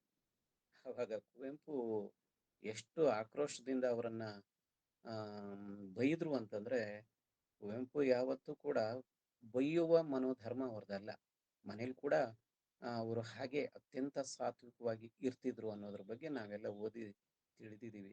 ಅವ್ರಿಗೆ ಸಿಟ್ಟೇ ಬರ್ತಿರ್ಲಿಲ್ಲ ಅನ್ನೋ ಹಾಗೆ ಬಹಳ ಸೌಜನ್ಯದಿಂದ ಇದ್ದವ್ರು. ಆದ್ರೆ ಅವತ್ತು ಮಾತ್ರ ಬಹಳ ಆಕ್ರೋಶ ಬಂದು ಅವ್ರು ಹೇಳ್ತಾರೆ, ನೀವು ವಿಜ್ಞಾನಿಗಳಲ್ಲ, ಅಜ್ಞಾನವನ್ನು ಹೊತ್ತ ಕತ್ತೆಗಳು ನೀವು ಅಂತ ಹೇಳ್ತಾರೆ. ಯಾವ ವಿಜ್ಞಾನಿಗಳು ಸಮಾಜಕ್ಕೆ ವೈಚಾರಿಕತೆಯನ್ನ, ವೈಜ್ಞಾನಿಕ ಮನೋಭಾವನವನ್ನ ತೋರ್ಬೇಕಾಗಿತ್ತು, ಒಂದು ಹೊಸ ಮಾರ್ಗವನ್ನು ತೋರಿಸ್ಬೇಕಾಗಿತ್ತು, ನಿಮ್ಮಂಥವ್ರು ಇಲ್ಲದೇ ಇರುವಂತ ರಾಹು ಕೇತುಗಳನ್ನು ಸೃಷ್ಟಿ ಮಾಡಿಕೊಂಡು ನೀವೇ ಈ ತರ ಅನುಸರಿಸೋದಾದ್ರೆ ಈ ಸಮಾಜವನ್ನ ತಿದ್ದೋರು ಯಾರು, ಬುದ್ಧಿ ಹೇಳೋರು ಯಾರು ಅಂತ ಆಕ್ರೋಶದಿಂದ ಹೇಳಿದ್ದನ್ನ ಅವರ ಶಿಷ್ಯ ಪ್ರಭುಶಂಕರ್ ಅವರು ನಾನು ಕಂಡ ಕುವೆಂಪು ಅನ್ನೋ ಪುಸ್ತಕದಲ್ಲಿ ಆ ಪ್ರಸಂಗವನ್ನ ಬರೆದಿದ್ದಾರೆ. ಬಿಡಿಬಿಡಿಯಾದ ಒಂದೆರಡು ಘಟನೆಗಳನ್ನ ನಾನು ನಿಮ್ಮ ಮುಂದೆ ಹಂಚ್ಕೊಳ್ಳೋದಕ್ಕೆ ಇಷ್ಟಪಡ್ತೇನೆ. ಕುವೆಂಪು ಬದುಕಿದ ಕಾಲಕ್ಕೆ ಮೈಸೂರಿಗೆ ಒಬ್ಬ ಜಲಬಿಂದು ಮಹರ್ಷಿ ಅಂತ ಹೆಸರಿನ ಒಬ್ಬ ವ್ಯಕ್ತಿ ಬರ್ತಾನೆ, ಸಾಧು ಸನ್ಯಾಸಿ ಅಂತ. ಅವನ ಹೆಸರು ಜಲಬಿಂದು ಮಹರ್ಷಿ ಅಂತ. ಅವನು ಏನು ಪ್ರೆಸ್ ಮೀಟ್ ಕರೆದು ಏನ್ ಹೇಳ್ತಾನೆ ಅಂದ್ರೆ, ನಾನು ನೀರನ್ನ ಪೆಟ್ರೋಲ್ ಮಾಡ್ತೇನೆ ಅಂತ. ಇದು ಆ ಕಾಲಕ್ಕೆ ಸುಮಾರು 3 ದಶಕದ ಹಿಂದೆ ಬಹಳ ದೊಡ್ಡ ಸುದ್ದಿ. ಇದು ಇಡೀ ಕರ್ನಾಟಕದ ಮೀಡಿಯಾಗಳು ಅದು ಬಹಳ ದೊಡ್ಡ ಪ್ರಚಾರವನ್ನು ಕೊಟ್ಟರು, ವಿಶೇಷವಾಗಿ ಸಂಯುಕ್ತ ಕರ್ನಾಟಕ ಪತ್ರಿಕೆಯಲ್ಲಿ. ಆ ಪತ್ರಿಕೆ ಹಿಡದೆ ಕುವೆಂಪು ಅದಕ್ಕೆ ಪ್ರತಿಕ್ರಿಯೆ ಕೊಟ್ರು, ಅದನ್ನ ಟೀಕೆ ಮಾಡಿದ್ರು. ಆ ಜಲಬಿಂದು ಮಹರ್ಷಿ ಹೇಳ್ತಾ ಇರೋದು ಮೋಸ, ಇಂಥ ಪವಾಡಗಳನ್ನ ನೀವು ನಂಬಬಾರದು, ಸಮಾಜ ಮೋಸ ಹೋಗ್ಬಾರ್ದು ಇಂಥ ಸನ್ಯಾಸಿಗಳನ್ನ ಅಥವಾ ಸಾಧುಗಳನ್ನ ನಂಬಿ ಅನ್ನುವಂಥ ಟೀಕೆಯನ್ನು ಮಾಡಿದ್ರು. ನೆಹರು ಪ್ರೈಮ್ ಮಿನಿಸ್ಟರ್ ಆಗಿದ್ದಾಗ ಒಂದು ಘಟನೆ ನಡೀತಲ್ಲ, ಅಷ್ಟಗ್ರಹ ಕೂಟ ಅಂತ ಹೇಳಿ ಬಹಳ ದೊಡ್ಡ ಒಂದು ಯಾಗ ಯಜ್ಞವನ್ನ ಡೆಲ್ಲಿಲಿ ಮಾಡಿದ್ರು. ದೇಶಕ್ಕೆ ಒಳ್ಳೇದಾಗ್ಬೇಕು, ಸಿಕ್ಕಾಪಟ್ಟೆ ಕೇಡುಗಳಾಗ್ತಾ ಇದ್ದಾವೆ, ಅದನ್ನೆಲ್ಲ ನಾವು ಯಾಗ ಯಜ್ಞ ಮಾಡಿ ನಿಲ್ಲಿಸ್ಬಿಡ್ತೇವೆ ಅಂತ ಹೇಳಿ ಅಷ್ಟಗ್ರಹ ಕೂಟ ಮಾಡಿದ್ರು. ಅಂದ್ರೆ ಒಂದೇ ರೇಖೆಯಲ್ಲಿ ಎಲ್ಲ ಗ್ರಹಗಳು ಬರ್ತವೆ, ಇದು ಅಪಾಯ ಅಂತ ಹೇಳಿ, ಇದು ಒಂದು ಅಬದ್ಧ ಅಂತ. ಅದ್ರ ಕುವೆಂಪು ಹೇಳಿದ್ರು, ಇದು ಈಗ ಮಾತ್ರ ಸಂಭವ ಆಗ್ತಾ ಇರುವಂತದ್ದಲ್ಲ, ಎಲ್ಲ ಕಾಲದಲ್ಲೂ ಕೂಡ ಒಂದು ಕಾಲಘಟ್ಟದಲ್ಲಿ ಆ ಗ್ರಹಗಳು ಒಂದು ನೇರಕ್ಕೆ ಸಮಾನಾಂತರ ರೇಖೆಯಲ್ಲಿ ಬರ್ತವೆ, ಮತ್ತೆ ತಮ್ಮ ಕಕ್ಷೆಯಲ್ಲಿ ಚಲಿಸಿ ಹೋಗೋದು ಒಂದು ಸಹಜವಾದ ಕ್ರಿಯೆ. ಅದನ್ನ ನೀವು ಇಟ್ಟುಕೊಂಡು ಅಷ್ಟಗ್ರಹ ಕೂಟವನ್ನು ಏರ್ಪಡಿಸೋದ್ರ ಬಗ್ಗೆ ನನಗೆ ಒಪ್ಪಿಗೆ ಇಲ್ಲ, ಅದನ್ನ ನಾನು ಟೀಕೆ ಮಾಡ್ತೀನಿ ಅಂತ ಹೇಳಿ ಆ ಕುವೆಂಪು ಮಾತ್ರ ಅಲ್ಲ, ನೆಹರೂರವರೇ ಅದನ್ನ ಬಹಳ ಉಗ್ರವಾಗಿ ಟೀಕಿಸಿದ್ರು. ಅದನ್ನ ಕುವೆಂಪು ಒಬ್ಬ ಬರಹಗಾರರ ಪರವಾಗಿ ಅದನ್ನು ಟೀಕಿಸಿದ್ ಕೂಡ ಒಂದು ಐತಿಹಾಸಿಕವಾಗಿರುವಂತ ಸಂಗತಿ ಅನ್ನೋದನ್ನ ತಿಳಿಬೇಕು. ಒಬ್ಬ ಲೇಖಕ ಮಾಡಬೇಕಾಗಿರೋ ಕೆಲಸ ಇದು. ತನ್ನ ಸಾಹಿತ್ಯ, ತನ್ನ ಬದುಕು ಮತ್ತೆ ತನ್ನ ಮಾತುಗಳ ಮೂಲಕ ಒಂದು ವೈಚಾರಿಕತೆಯನ್ನು ಬಿತ್ತುವಂತ ಕೆಲಸವನ್ನ ಕುವೆಂಪು ಕನ್ನಡದ ಸಂದರ್ಭದಲ್ಲಿ ಕುವೆಂಪು ಮಾಡಿದ್ರು, ಪಿ ಲಂಕೇಶ್ ಮಾಡಿದ್ರು. ಅವತ್ತಿನ ಕಾಲಕ್ಕೆ ಬಸವಣ್ಣ ಆ ಕೆಲಸವನ್ನ ಮಾಡ್ದ. ಆದ್ರೆ ಈ ಕಾಲಕ್ಕೆ ನಮ್ಮ ದಲಿತ ಬಂಡಾಯದ ಅನೇಕ ಲೇಖಕರ ಆ ಕೆಲಸ ಮಾಡಿದ್ರು. ದಲಿತ ಬಂಡಾಯದ ಅನೇಕ ಲೇಖಕರ ಹಿಂದೆ ಕುವೆಂಪು ಪ್ರೇರಣೆಯಾಗಿ ಇದ್ದಾರೆ ಅನ್ನೋದನ್ನ ನಾವು ಮರಿಬಾರದು. ಒಂದು 2 ಸಂಗತಿಗಳನ್ನ ನಾನು ಇಲ್ಲಿ ಹೇಳಿ ನನ್ನ ಮಾತನ್ನ ಕೊನೆಗೊಳಿಸ್ತಾ ಇದ್ದೀನಿ. ಒಂದು, ಇಟಲಿಯಿಂದ ಒಬ್ಬ ರಿಪೋರ್ಟರ್, ಅವಳ ಹೆಸರು ಮೇರಿ ಆರ್ಚರ್ ಅನ್ನೋ ಹೆಣ್ಮಗಳು. ಮೇರಿ ಆರ್ಚರ್ ಮೈಸೂರಿಗೆ ಬಂದು ಕುವೆಂಪುವನ್ನ ಭೇಟಿ ಮಾಡಿ ಮತ್ತೆ ಅವ್ರ ಜೊತೆಲಿ ಕೂತು ಚರ್ಚೆ ಮಾಡಿ ತನ್ನ ದೇಶಕ್ಕೆ ವಾಪಸ್ ಹೋಗ್ತಾಳೆ. ಇಟಲಿಗೆ ವಾಪಸ್ ಹೋದ್ಮೇಲೆ ಮೇರಿ ಆರ್ಚರ್ ಕೊಟ್ಟ ಒಂದು ಸ್ಟೇಟ್ಮೆಂಟ್ ಇವತ್ತಿಗೂ ಕೂಡ ದಾಖಲಾಗಿರುವಂಥದ್ದು. ಏನನ್ನು ಹೇಳ್ತಾರೆ ಮೇರಿ ಆರ್ಚರ್ ಅಂತಂದ್ರೆ, ನೀವು ಭಾರತಕ್ಕೆ ಹೋದ್ರೆ ತಪ್ಪದೆ ಕರ್ನಾಟಕ ಅನ್ನೋ ರಾಜ್ಯ ಇದೆ, ಅಲ್ಲಿ ಹೋಗಿ. ನೀವು ಕರ್ನಾಟಕಕ್ಕೆ ಹೋದ್ರೆ ತಪ್ಪದೆ ಮೈಸೂರು ಅನ್ನುವಂಥ ನಗರ ಇದೆ, ಅಲ್ಲಿ ಹೋಗಿ. ಮೈಸೂರಿಗೆ ಹೋದ್ರೆ ಅಲ್ಲಿ ಉದಯ ರವಿ ಅನ್ನುವಂಥ ಒಂದು ಮನೇಲಿ ಒಬ್ಬ ಮಹಾನ್ ವ್ಯಕ್ತಿ, ಮಹಾನ್ ಲೇಖಕ ಇದ್ದಾರೆ, ಅವರನ್ನ ನೀವು ಭೇಟಿ ಆಗ್ಲೇಬೇಕು. ಹಾಗಾಗದೆ ಹೋದ್ರೆ ನಿಮ್ಮ ಇಂಡಿಯಾದ, ನಿಮ್ಮ ಮೈಸೂರಿನ ಟೂರ್ ಇದೆಯಲ್ಲ, ಅದು ಅಪೂರ್ಣ ಆಗುತ್ತೆ ಅಂತ ಇಟಲಿಯ ಮೇರಿ ಆರ್ಚರ್ ಅನ್ನುವಂಥ ಆ ರಿಪೋರ್ಟರ್ ಬರೆದಿದ್ದು ಬಹಳ ಮುಖ್ಯ ಅಂತ ಹೇಳಿ ಈ ಸಂದರ್ಭದಲ್ಲಿ ನಾನು ನೆನಪು ಮಾಡ್ಕೊಳಕ್ ಬಯಸ್ತೇನೆ. ಹಾಗೇನೆ ಈ ದೇಶ ಕಂಡ ಬಹಳ ಅಪರೂಪದ ಒಬ್ಬ ಸಮಾಜವಾದಿ ಚಿಂತಕ ರಾಮ್ ಮನೋಹರ್ ಲೋಹಿಯಾ. ರಾಮ್ ಮನೋಹರ್ ಲೋಹಿಯಾ ಒಂದ್ ಸಂದರ್ಭದಲ್ಲಿ ಮೈಸೂರಿಗೆ ಬರ್ತಾರೆ. ಆ ಸಂಜೆ ಬಹಳ ದೊಡ್ಡ ಸಭೆ ನಡಿಬೇಕಾಗಿ ತುಂಬಾ ಸಂಖ್ಯೆಯ ಜನ ಅವ್ರ ಮಾತುಗಳನ್ನು ಕೇಳೋದಕ್ಕೆ ಕಾಯ್ತಾ ಇರ್ತಾರೆ. ಕುವೆಂಪು ಭೇಟಿ ಮಾಡಬೇಕು ಅಂತ ಲೋಹಿಯಾ ಹೊರಡ್ತಾರೆ. ಲೋಹಿಯಾ ಜೊತೆಲಿ ಶಾಂತವೇರಿ ಗೋಪಾಲ್ ಗೌಡ್ರು ಕೂಡ ಇರ್ತಾರೆ. ಲೋಹಿಯಾ ಹಿಂದಿಲಿ ಮಾತಾಡ್ತಾ ಇರ್ತಾರೆ, ಕುವೆಂಪು ಕನ್ನಡದಲ್ಲಿಯೇ ಮಾತುಗಳನ್ನು ಶುರು ಮಾಡ್ತಾರೆ. ಇವರಿಬ್ಬರ ನಡುವೆ ದ್ವಿಭಾಷಿಯಾಗಿ ಶಾಂತವೇರಿ ಗೋಪಾಲ್ ಗೌಡ್ರು. ಅರ್ಧ ಗಂಟೆ ನಿಗದಿಯಾದ ಭೇಟಿ ಅದು. ಲೋಹಿಯಾ ಕುವೆಂಪು ನಡುವೆ ಅರ್ಧ ಗಂಟೆ ಭೇಟಿ ಅಂತ ಒಂದು ನಿಗದಿಯಾದ ಒಂದು ಸಮಯ ಅದು.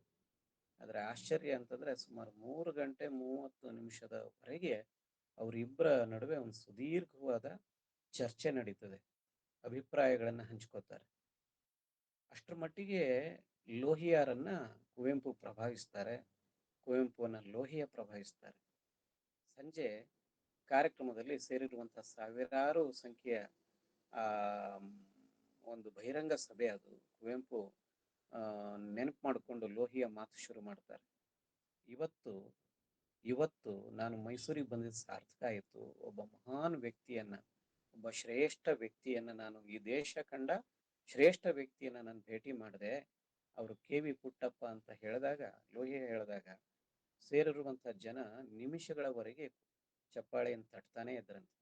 ಯಾವ ಲೋಹಿಯಾ ಸಮಾಜವಾದವನ್ನು ನಮ್ಮ ಮುಂದೆ ಮಂಡಿಸಿದ್ರೋ, ಸಮಾನತೆಯನ್ನು ಮಂಡಿಸಿದ್ರೋ, ಅದೇ ಕೆಲಸವನ್ನ ಮಹಾಕವಿ ಕುವೆಂಪು ತಮ್ಮ ಬದುಕು, ತಮ್ಮ ಲೇಖನಗಳ ಮೂಲಕ, ಬರಹಗಳ ಮೂಲಕ ನಮ್ಮ ಮುಂದೆ ಮಂಡಿಸಿದ್ರು. ಹಾಗಾಗಿ ಸಾಹಿತ್ಯದ ಮೂಲಕ ಕುವೆಂಪು ನಮಗೆ ಹೇಗೆ ಸಮಕಾಲೀನ ಆದ್ರು ಅಂತಂದ್ರೆ, ಎಲ್ಲ ಕಾಲದವರೆಗೂ ಎಲ್ಲಿವರೆಗೆ ಅಸಮಾನತೆ ಇರುತ್ತೆ, ಎಲ್ಲಿವರೆಗೆ ಜಾತಿ ವ್ಯವಸ್ಥೆ ಇರುತ್ತೆ, ಎಲ್ಲಿವರೆಗೆ ಮತಾಚಾರಗಳ ಕಟ್ಟುಗಳು ಇರ್ತವೆ, ಅಲ್ಲಿವರೆಗೂ ಕೂಡ ಕುವೆಂಪು ನಮಗೆ ಕಾಡ್ತಾನೆ ಇರ್ತಾರೆ. ಅವರ ಸಾಹಿತ್ಯ, ಅವರ ಬದುಕು ನಮಗೆ ಏನೋ ಒಂದು ಪರಿಹಾರದ ದಿಕ್ಕನ್ನ ಕೊಡ್ತವೆ. ಹಾಗಾಗಿ ಪ್ರತಿ ವರ್ಷ ನಾವು ಮಾಡುವಂತ ಹಿರಿಯರ ಜಯಂತಿಗಳಿದಾವಲ್ಲ, ಅವು ಔಪಚಾರಿಕ ಆಗಿ ಹೋಗಿದೆ. ಕನಕದಾಸರ ಜಯಂತಿ ದಿನ ನಾವು ಹೂವನ್ನು ಇಡ್ತೇವೆ, ಗಾಂಧಿ ಜಯಂತಿ ದಿನ ನಾವು ಕುಂಕುಮ ಇಡ್ತೇವೆ ಫೋಟೋಗೆ. ಇವೆಲ್ಲ ಮಾಡೋದ್ಕಿಂತ ನಾವು ಭಿನ್ನವಾಗಿ ಅವ್ರು ಏನ್ ಹೇಳ್ತಾರೆ, ಹೇಗ್ ಬದುಕಿದ್ರು, ಅದನ್ನ ನಮ್ಮ ಜೀವನದಲ್ಲಿ ಅನುಸರಣೆ ಮಾಡೋದಕ್ಕೆ ಸಾಧ್ಯವ ಅನ್ನುವಂಥದ್ದು ಆಗ್ಬೇಕು ಅಂತ. ಅದಕ್ಕೆ ನನ್ನ ಮಾತುಗಳನ್ನ ನಾನು ಆರಂಭದಲ್ಲಿ ಶುರು ಮಾಡಿದಾಗ ಹೇಳಿದೆ, 2 ದಿನ ಹಿಂದೆ ಕುವೆಂಪು ಹುಟ್ಟಿದ ದಿನ. ನಾಳೆ ಹೊಸ ವರ್ಷವನ್ನ ನಾವು ಸ್ವಾಗತ ಮಾಡೋದಕ್ಕೆ ಸಜ್ಜಾಗ್ತಾ ಇರೋ ಈ ಹೊತ್ತಲ್ಲಿ ನಾವು ಹೇಗೆ ನವೀಕರಣ ಆಗ್ಬೇಕು, ನಾವು ಹೊಸ ಸಂಗತಿಗಳಿಗೆ, ಹೊಸ ವಿಷಯಗಳಿಗೆ, ಹೊಸ ವಿಚಾರಗಳಿಗೆ, ಹೊಸ ಬೆಳಕಿಗೆ ತೆರ್ಕೋಬೇಕಲ್ಲ. ತೆರೆದಿದೆ ಮನೆ ಬಾ ಓ ಅತಿಥಿ, ಕುವೆಂಪುರವರ ಭಾವಗೀತೆಯೇ ಅದು. ಮನಸ್ಸು ತೆರೆದಿದ್ರೆ ಹೊರಗಿನ ಬೆಳಕು ತಂತಾನೆ ಬರುತ್ತೆ, ಎತ್ತರ. ಹಾಗೆ ಕುವೆಂಪು ಸಾಹಿತ್ಯ, ಅವರ ವ್ಯಕ್ತಿತ್ವ ಅದು ಬಹಳ ಘನವಾದದ್ದು. ಈ ಕನ್ನಡ ಸಾಹಿತ್ಯದ ಆರಂಭದಿಂದ ಈವರೆಗಿನ ಬೆಳವಣಿಗೆಯನ್ನು ನೋಡಿದ್ರೆ ಪಂಪನಿಂದ ಕುವೆಂಪುವರೆಗೆ ಅನ್ನುವಂಥ ಮಾತು ಒಂದು ನುಡಿಗಟ್ಟಿನ ಹಾಗೆ ಬಂದ್ಬಿಟ್ಟಿದೆ ಅಂತ. ಪಂಪನಿಂದ ಕುವೆಂಪುವರೆಗೆ. ಅವತ್ತು ಪಂಪ ಮನುಷ್ಯ ಜಾತಿ ತಾನೊಂದೇ ಒಲಂ ಅಂತ ಹೇಳಿದ್ದ. ಜೈನ ಕವಿ ಪಂಪ ಜಾತಿಯನ್ನ ಧರ್ಮವನ್ನು ಮೀರಿಯೂ ಕೂಡ ಮನುಷ್ಯತ್ವದ ಬಗ್ಗೆ ಮಾತಾಡಿದ್ದ. ಆ ಪಂಪನ ಎಲ್ಲ ಆಶಯಗಳನ್ನ ಬಹಳ ವಿಸ್ತಾರವಾಗಿ ಈ ಕಾಲಕ್ಕೆ ಸಾಹಿತ್ಯದ ಮೂಲಕ ಕಟ್ಟಿಕೊಟ್ಟ ಮಹಾನ್ ಲೇಖಕ, ಚಿಂತಕ, ವಿಶ್ವ ಮಾನವ ಕವಿ, ಜಗದ ಕವಿ, ಯುಗದ ಕವಿ ಕುವೆಂಪು ನೆನಪನ್ನ ನಿಮ್ಮ ಸಂಘ ಕನ್ನಡ ಪಶುವೈದ್ಯ ಸಾಹಿತ್ಯ ಪರಿಷತ್ತು ನೆನಪು ಮಾಡ್ಕೊಳ್ತಾ ಇದೆ. ಇದಕ್ಕಾಗಿ ನಾನು ವಿಶೇಷ ಧನ್ಯವಾದಗಳನ್ನು ಹೇಳಬೇಕು. ಈ ಗುಂಪಿನಲ್ಲಿರುವಂಥವ್ರು ಎಲ್ಲರೂ ಕೂಡ ಬಹುತೇಕ ಪಶುವೈದ್ಯರಾಗಿ ನೀವು ಸೇವೆ ಸಲ್ಲಿಸ್ತಾ ಇರೋರು. ಆದ್ರೆ ನನಗೆ ಗೊತ್ತಿರೋ ಹಾಗೆ ಅನೇಕ ವರ್ಷಗಳಿಂದ ನೀವು ಕಾರ್ಯಕ್ರಮಗಳನ್ನು ಮಾಡ್ತಾ ಇದ್ದೀರಿ. ಈ ಹಿಂದೆ ಕೂಡ ಶಿವಮೊಗ್ಗದಲ್ಲಿ ನಡೆದ ನನಗೆ ಅವಕಾಶ ಕೊಟ್ಟು ಕರೆಸ್ಕೊಂಡು ಹೊಸ ಹೊಸ ವಿಷಯಗಳ ಬಗ್ಗೆ ಚರ್ಚೆ ಕಾರ್ಯಕ್ರಮ ಮಾಡಿ ನನಗೆ ಮತ್ತೆ ಕೊಟ್ಟಿರುವಂತ ಈ ವೇದಿಕೆ ಎಲ್ಲ ಪದಾಧಿಕಾರಿಗಳಿಗೆ ನಾನು ನಮಿಸಿ ನನ್ನ ಮಾತುಗಳನ್ನ ಪೂರ್ಣಗೊಳಿಸ್ತೇನೆ. ಧನ್ಯವಾದಗಳು ಸರ್. ಕುವೆಂಪು ಅವರು ಮತ್ತು ವೈಚಾರಿಕತೆ ಈ ಬಗ್ಗೆ ಸುದೀರ್ಘವಾಗಿ ನಮಗೆ ನಮ್ಮ ಜ್ಞಾನವನ್ನು ಹೆಚ್ಚಿಸಿದ್ದಕ್ಕಾಗಿ ನಿಮಗೆ ಅಭಿನಂದನೆಗಳು. ಹಾಗೆಯೇ ಕುವೆಂಪು ಅವರು ಮತ್ತು ವೈಜ್ಞಾನಿಕತೆ ಹೇಗೆ ಒಂದಕ್ಕೊಂದು ಸಂಬಂಧ ಇತ್ತು, ಅವರು ಈ ಸಮಾಜದಲ್ಲಿರುವಂತಹ ಒಂದಿಷ್ಟು ಸಾಮಾಜಿಕ ಅನಿಷ್ಟಗಳನ್ನು ಹೇಗೆ ವಿರೋಧಿಸ್ತಾ ಇದ್ರು ಎಂಬ ಬಗ್ಗೆ ಸುದೀರ್ಘವಾಗಿ ನೀವು ಉದಾಹರಣೆಗಳ ಸಮೇತ ಮತ್ತು ಅಂಕಿಅಂಶಗಳ ಸಮೇತ ನಮ್ಮ ಎಲ್ಲ ಮಿತ್ರರಿಗೆ ಒಂದು ಜ್ಞಾನವನ್ನು ಹೆಚ್ಚಿಸಿದಿರಿ. ಇದಕ್ಕೆ ತಮಗೆ ಕೃತಜ್ಞತೆಗಳು.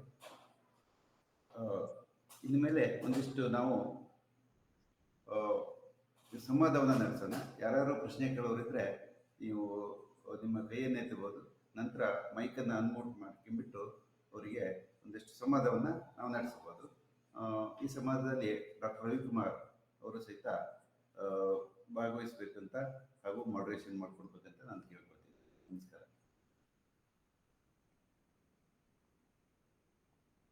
ಕಳೆದ 45 ನಿಮಿಷಗಳ ಕಾಲ ಅತ್ಯುತ್ತಮವಾಗಿ ಬಹಳ ನೇರವಾಗಿ ತಮ್ಮ ವಿಚಾರವನ್ನ ಮಂಡಿಸಿದಿರಿ ಸರ್. ತಮಗೆ ನಿಜವಾಗ್ಲೂ ಅಭಿನಂದನೆಗಳು. ಇನ್ನು ಈ ಕಾರ್ಯಕ್ರಮದ ಸಂವಾದದ ಹಂತ, ನಮ್ಮೊಡನೆ ಇರ್ತಕ್ಕಂಥ ಹಲವು ಹಿರಿಯರು ಹಾಗೂ ಕಿರಿಯರು ಕೂಡ, ಇವತ್ತಿನ ವಿಶೇಷ ಅಂದ್ರೆ ಕೆಲವು ವಿದ್ಯಾರ್ಥಿಗಳು ಕೂಡ ಸೇರ್ಕೊಂಡಿದ್ದಾರೆ. ಸೊ ತಮ್ಮ ಈ ವಿಚಾರದ ಬಗ್ಗೆ ತಮ್ಮ ಅನುಭವದ ಮಾತುಗಳು ಹಾಗೂ ಕೆಲವು ಪ್ರಶ್ನೆಗಳೇನಿದ್ರು ದಯವಿಟ್ಟು ಕೇಳ್ಬೇಕು ಸರ್.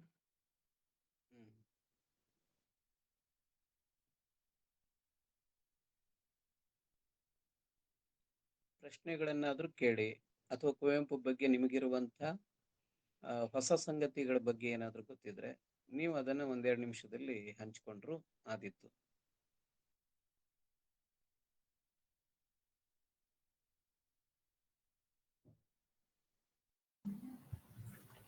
ಸರ್ ನಮಸ್ತೆ, ನಾನು ರವಿಕುಮಾರ್ ಮಾತಾಡ್ತಿದ್ದೀನಿ. ಸರ್, ನಾವು ವಿಜ್ಞಾನದ ವಿದ್ಯಾರ್ಥಿಗಳು, ಸಾಹಿತ್ಯ ಅಧಿಕೃತವಾಗಿ ಓದ್ಕೊಂಡಿಲ್ಲ. ಹಾಗಾಗ್ಬಿಟ್ಟು ನಮಗೆ ಕುವೆಂಪು ಬಗ್ಗೆ ಹೆಚ್ಚಿನ, ನಾವು ಸ್ವಂತ ಓದ್ಕೊಂಡಿರೋದು ಬಿಟ್ಟರೆ ಅಧಿಕೃತವಾಗಿ ಪಾಠಗಳನ್ನು ಕೇಳುವ ಮೂಲಕ ಶಾಸ್ತ್ರೀಯವಾಗಿ ಅಧ್ಯಯನ ಮಾಡಿಲ್ಲ ಅಂತ. ಹಾಗಾಗ್ಬಿಟ್ಟು ಎಷ್ಟೋ ಸಾರಿ ನಮಗೆ ಕವನಗಳನ್ನು ಓದಿದಾಗ ಅರ್ಥ ಆಗೋದಿಲ್ಲ ಸರ್ ಅದು. ಹಾಗೆ ಇದರಲ್ಲಿ ಒಂದು ಇದು ಅಂತ ಹೇಳಿದ್ರೆ, ನನಗೆ ಈ ಬಾರಿಸು ಕನ್ನಡ ಡಿಂಡಿಮವ ಕವನದಲ್ಲಿ ಕ್ಷಯಿಸೆ ಶಿವೇತರ ಕೃತಿಯಲ್ಲಿ ಮೂಡಲಿ ಮಂಗಳ ಮತಿಮತಿಯಲ್ಲಿ ಅಂತ ಬರುತ್ತಲ್ಲ ಸರ್, ಅದು ಕ್ಷಯಿಸೆ ಶಿವೇತರ ಅಂತಂದ್ರೆ ಅದೇನು ಅಂತ ನನಗೆ ಸ್ಪಷ್ಟ ಆಗಿಲ್ಲ ಸರ್. ದಯವಿಟ್ಟು ಅದ್ರ ಬಗ್ಗೆ ಒಂಚೂರು. ಕ್ಷಯಿಸೆ ಶಿವೇತರ ಮತಿಮತಿಯಲ್ಲಿ ಅಲ್ಲ? Yes sir. ಕೃತಿಯಲ್ಲಿ ಅಂದ್ರೆ ನಮ್ಮ ಕೃತಿಯಲ್ಲಿ ಬರುವಂತ ಶಿವ ಅಂದ್ರೆ ಮಂಗಳಕರವಾದದ್ದು. ಮಂಗಳಕರ ಅಲ್ಲದ್ದೇನಿದೆ, ಬೇಡವಾದ ಸಂಗತಿಗಳು ಏನಿದಾವೆ, ವಿಕಾರಗಳಿದಾವೆ ನಮ್ಮಲ್ಲಿ, ನಮ್ಮ ನಡವಳಿಕೆಯಲ್ಲಿ, ಎಲ್ಲ ಕ್ಷಯಿಸಲಿ, ನಾಶವಾಗಲಿ. ನಮ್ಮ ಕೃತಿಗಳಲ್ಲಿ ಮೂಡಿ ಬರುವ ಅಂದ್ರೆ ಶಿವ ಅಂದ್ರೆ ಮಂಗಲಕರವಾದದ್ದು, ಒಳ್ಳೆಯದು. ಅವ್ರು ಹೇಳ್ತಾ ಇರೋದು ಏನ್ ಹೇಳ್ತಾ ಇದಾರೆ ಅಲ್ಲಿ? ಕ್ಷಯಿಸೆ ಶಿವೇತರ, ಅದಕ್ಕೆ ಹೊರತಾದದ್ದು ಅಂತ. ಅದಕ್ಕೆ ಹೊರತಾದದ್ದಿದ್ರೆ ಅದೆಲ್ಲ ನಾಶವಾಗಲಿ.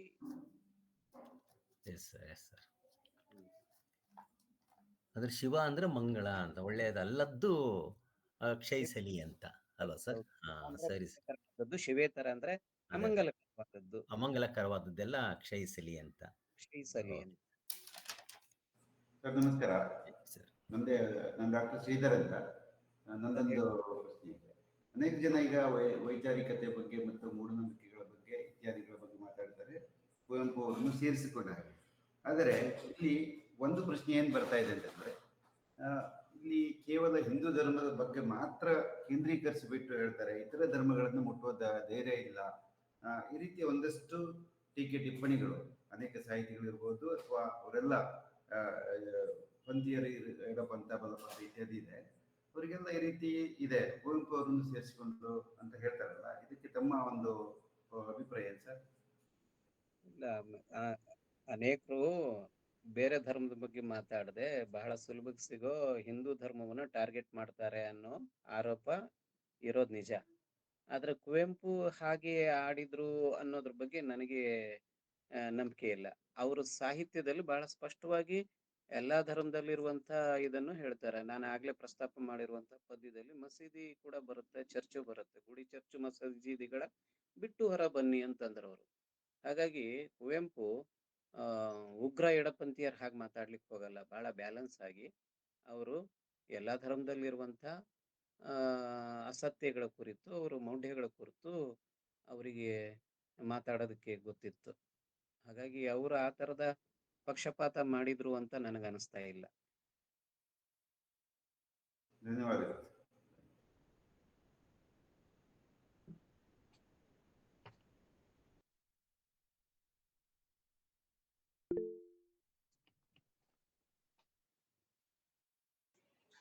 ಸರ್ ನಮಸ್ಕಾರ ಸರ್.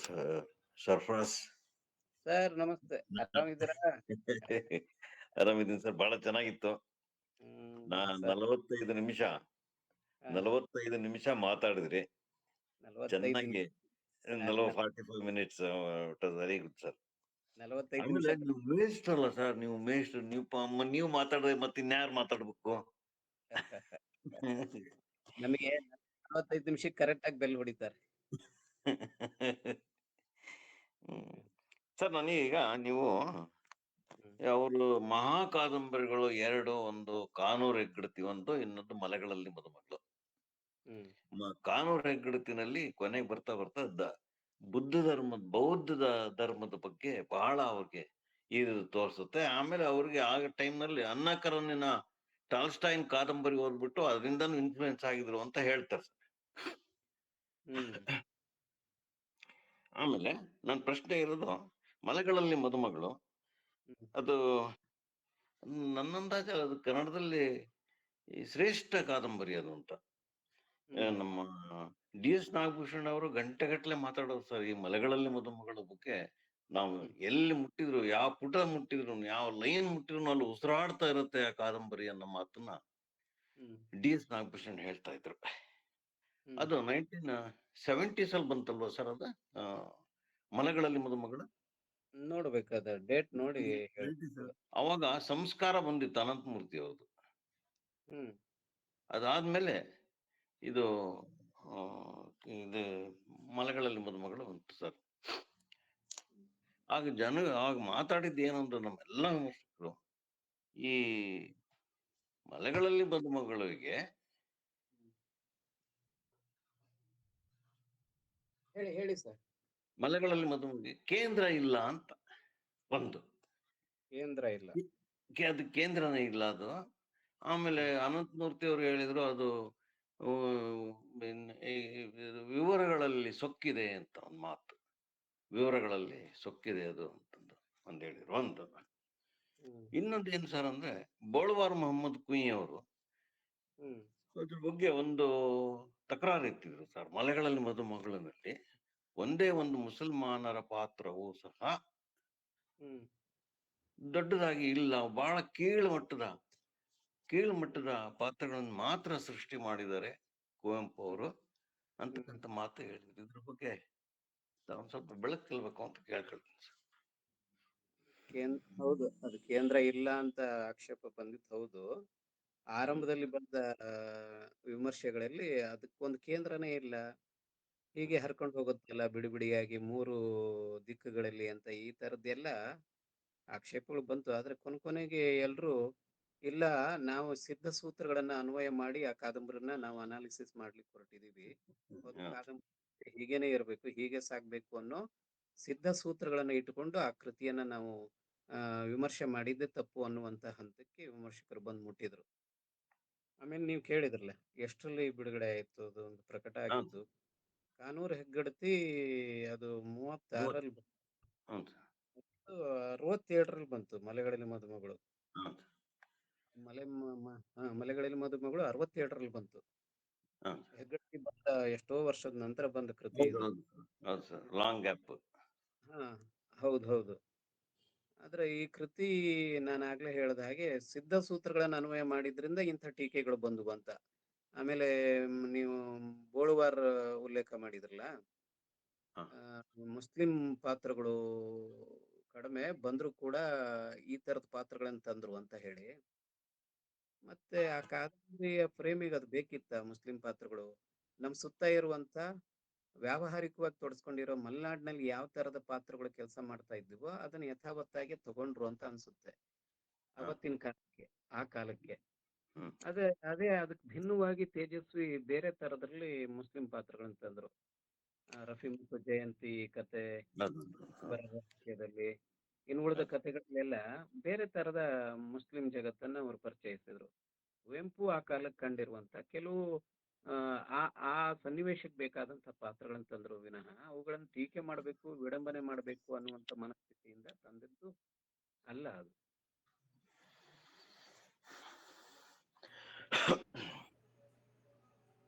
ಧನ್ಯವಾದಗಳು ಸರ್.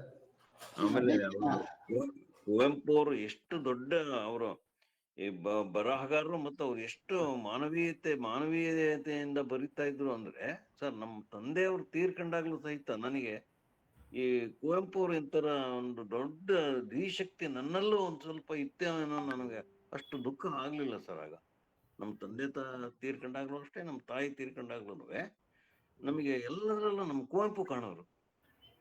ಅಷ್ಟು ದೊಡ್ಡ ಬರಹಗಾರ ಮತ್ತು ಅಷ್ಟು ದೊಡ್ಡ ಮಾನವೀಯತೆಯಿಂದ ಮನುಷ್ಯರವರು.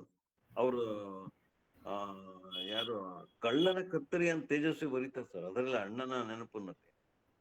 ಅದ್ರಲ್ಲಿ ಆ ಕಳ್ಳನ್ ಕಾರಲ್ಲಿ ಕೂರ್ಸ್ಕೊಂಡು ಹೋಗ್ತಾರೆ ಕಳ್ಳನ್ನ.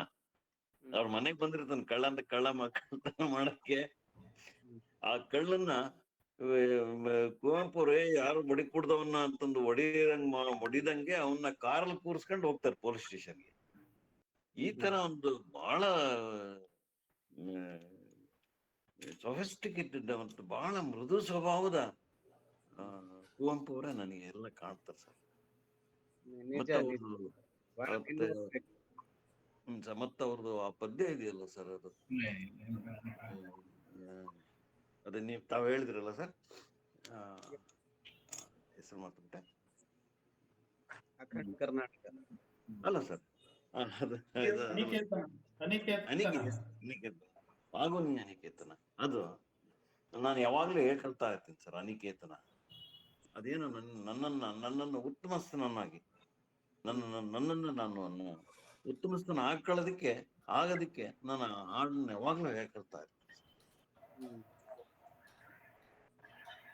ಬಹಳ ಅದ್ಭುತವಾದ ಪದ್ಯ ಸರ್. ಅದೊಂದು ಪದ್ಯನ ನಮ್ಮ ವಿದ್ಯಾರ್ಥಿಗಳಿಗೆ ಅರ್ಥ ಮಾಡ್ಕೊಟ್ರೆ ಸಾಕು. ಅನಿಕೇತನ ಪದ್ಯ ಆ ಕುವೆಂಪು ಅವ್ರು ಎಷ್ಟೋ ಸಲ ಹೇಳಿರಲ್ಲ ಸರ್, ನನ್ನೊಂದು ಪದ್ಯ ಓದ್ರಿ ಅದನ್ನ ವಿಶ್ವಮಾನವ ಗೀತನ ಒಂದು ಹೇಳ್ಕೊಳ್ಳಿ ಸಾಕು. ಅದೊಂದು ಪದ್ಯ ಸಾಕು. ಹೌದು. ಧನ್ಯವಾದಗಳು ಸರ್. ಇನ್ನು ಅನೇಕ ಜನ ಕೈ ಎತ್ತಿದ್ದಾರೆ ಪ್ರಶ್ನೆಗಳನ್ನು ಕೇಳಬೇಕಂತ ಹೇಳಿ. ತುಂಬಾ ಒಳ್ಳೆ ಚರ್ಚೆ ನಡೀತಾ ಇದೆ ಡಾಕ್ಟರ್ ವಿದ್ಯಾಭೂಷಣ್ ಸರ್ ಮತ್ತು ಸರ್ಫರಾಜ್ ಅವರು. ಸರ್ ಆಯ್ತು ಸರ್, ನಂದಾಯ್ತು. ಸರ್ ನಮಸ್ಕಾರ. Thank you sir, thank you very much. ನಮಸ್ಕಾರ ಸರ್. ನಮಸ್ಕಾರ. ಸುಮಾರಾಣಿ ಅಂತ ಕೈ ಎತ್ತಿದ್ದೀರಿ, ಯಾರು? Doctor Ramesh, doctor B K Ramesh sir, doctor B K Ramesh. Sir, ನಮ್ಮ ಹಳ್ಳಿಗಳಲ್ಲಿ ಒಂದು ಪರಿಪಾಠ ಇದೆ, ದೇವರಿಗೆ ಗುಡ್ಡನ್ನು ಬಿಡೋದು ಅಂತ. ಅಂದ್ರೆ ಯಾವ್ದೋ ಮಾರಮ್ಮನ ದೇವಸ್ಥಾನಕ್ಕೆ ಒಂದು ಗುಡ್ಡನ್ನ ಪಡೆಯೋದು ಅಂದ್ರೆ ಆ ದೇವತೆಯನ್ನ ಆರಾಧನೆ ಮಾಡ್ಲಿಕ್ಕೆ ಒಂದು ಗುಡ್ಡನ್ನು ಪಡಿತಾರೆ.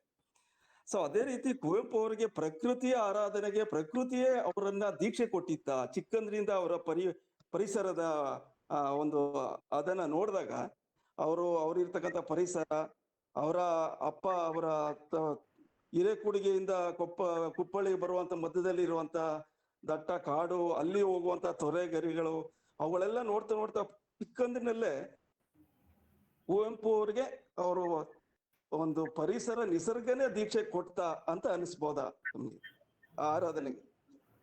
ನಿಜ ಸರ್, ನಿಜ ಸರ್. ಅಲ್ಲ, ಪ್ರಕೃತಿ ಆರಾಧನೆ ಪರಮನ ಆರಾಧನೆ ಅಂತ ಒಂದು ಸ್ಟೇಟ್ಮೆಂಟ್ ಕೊಟ್ಟಿಲ್ಲ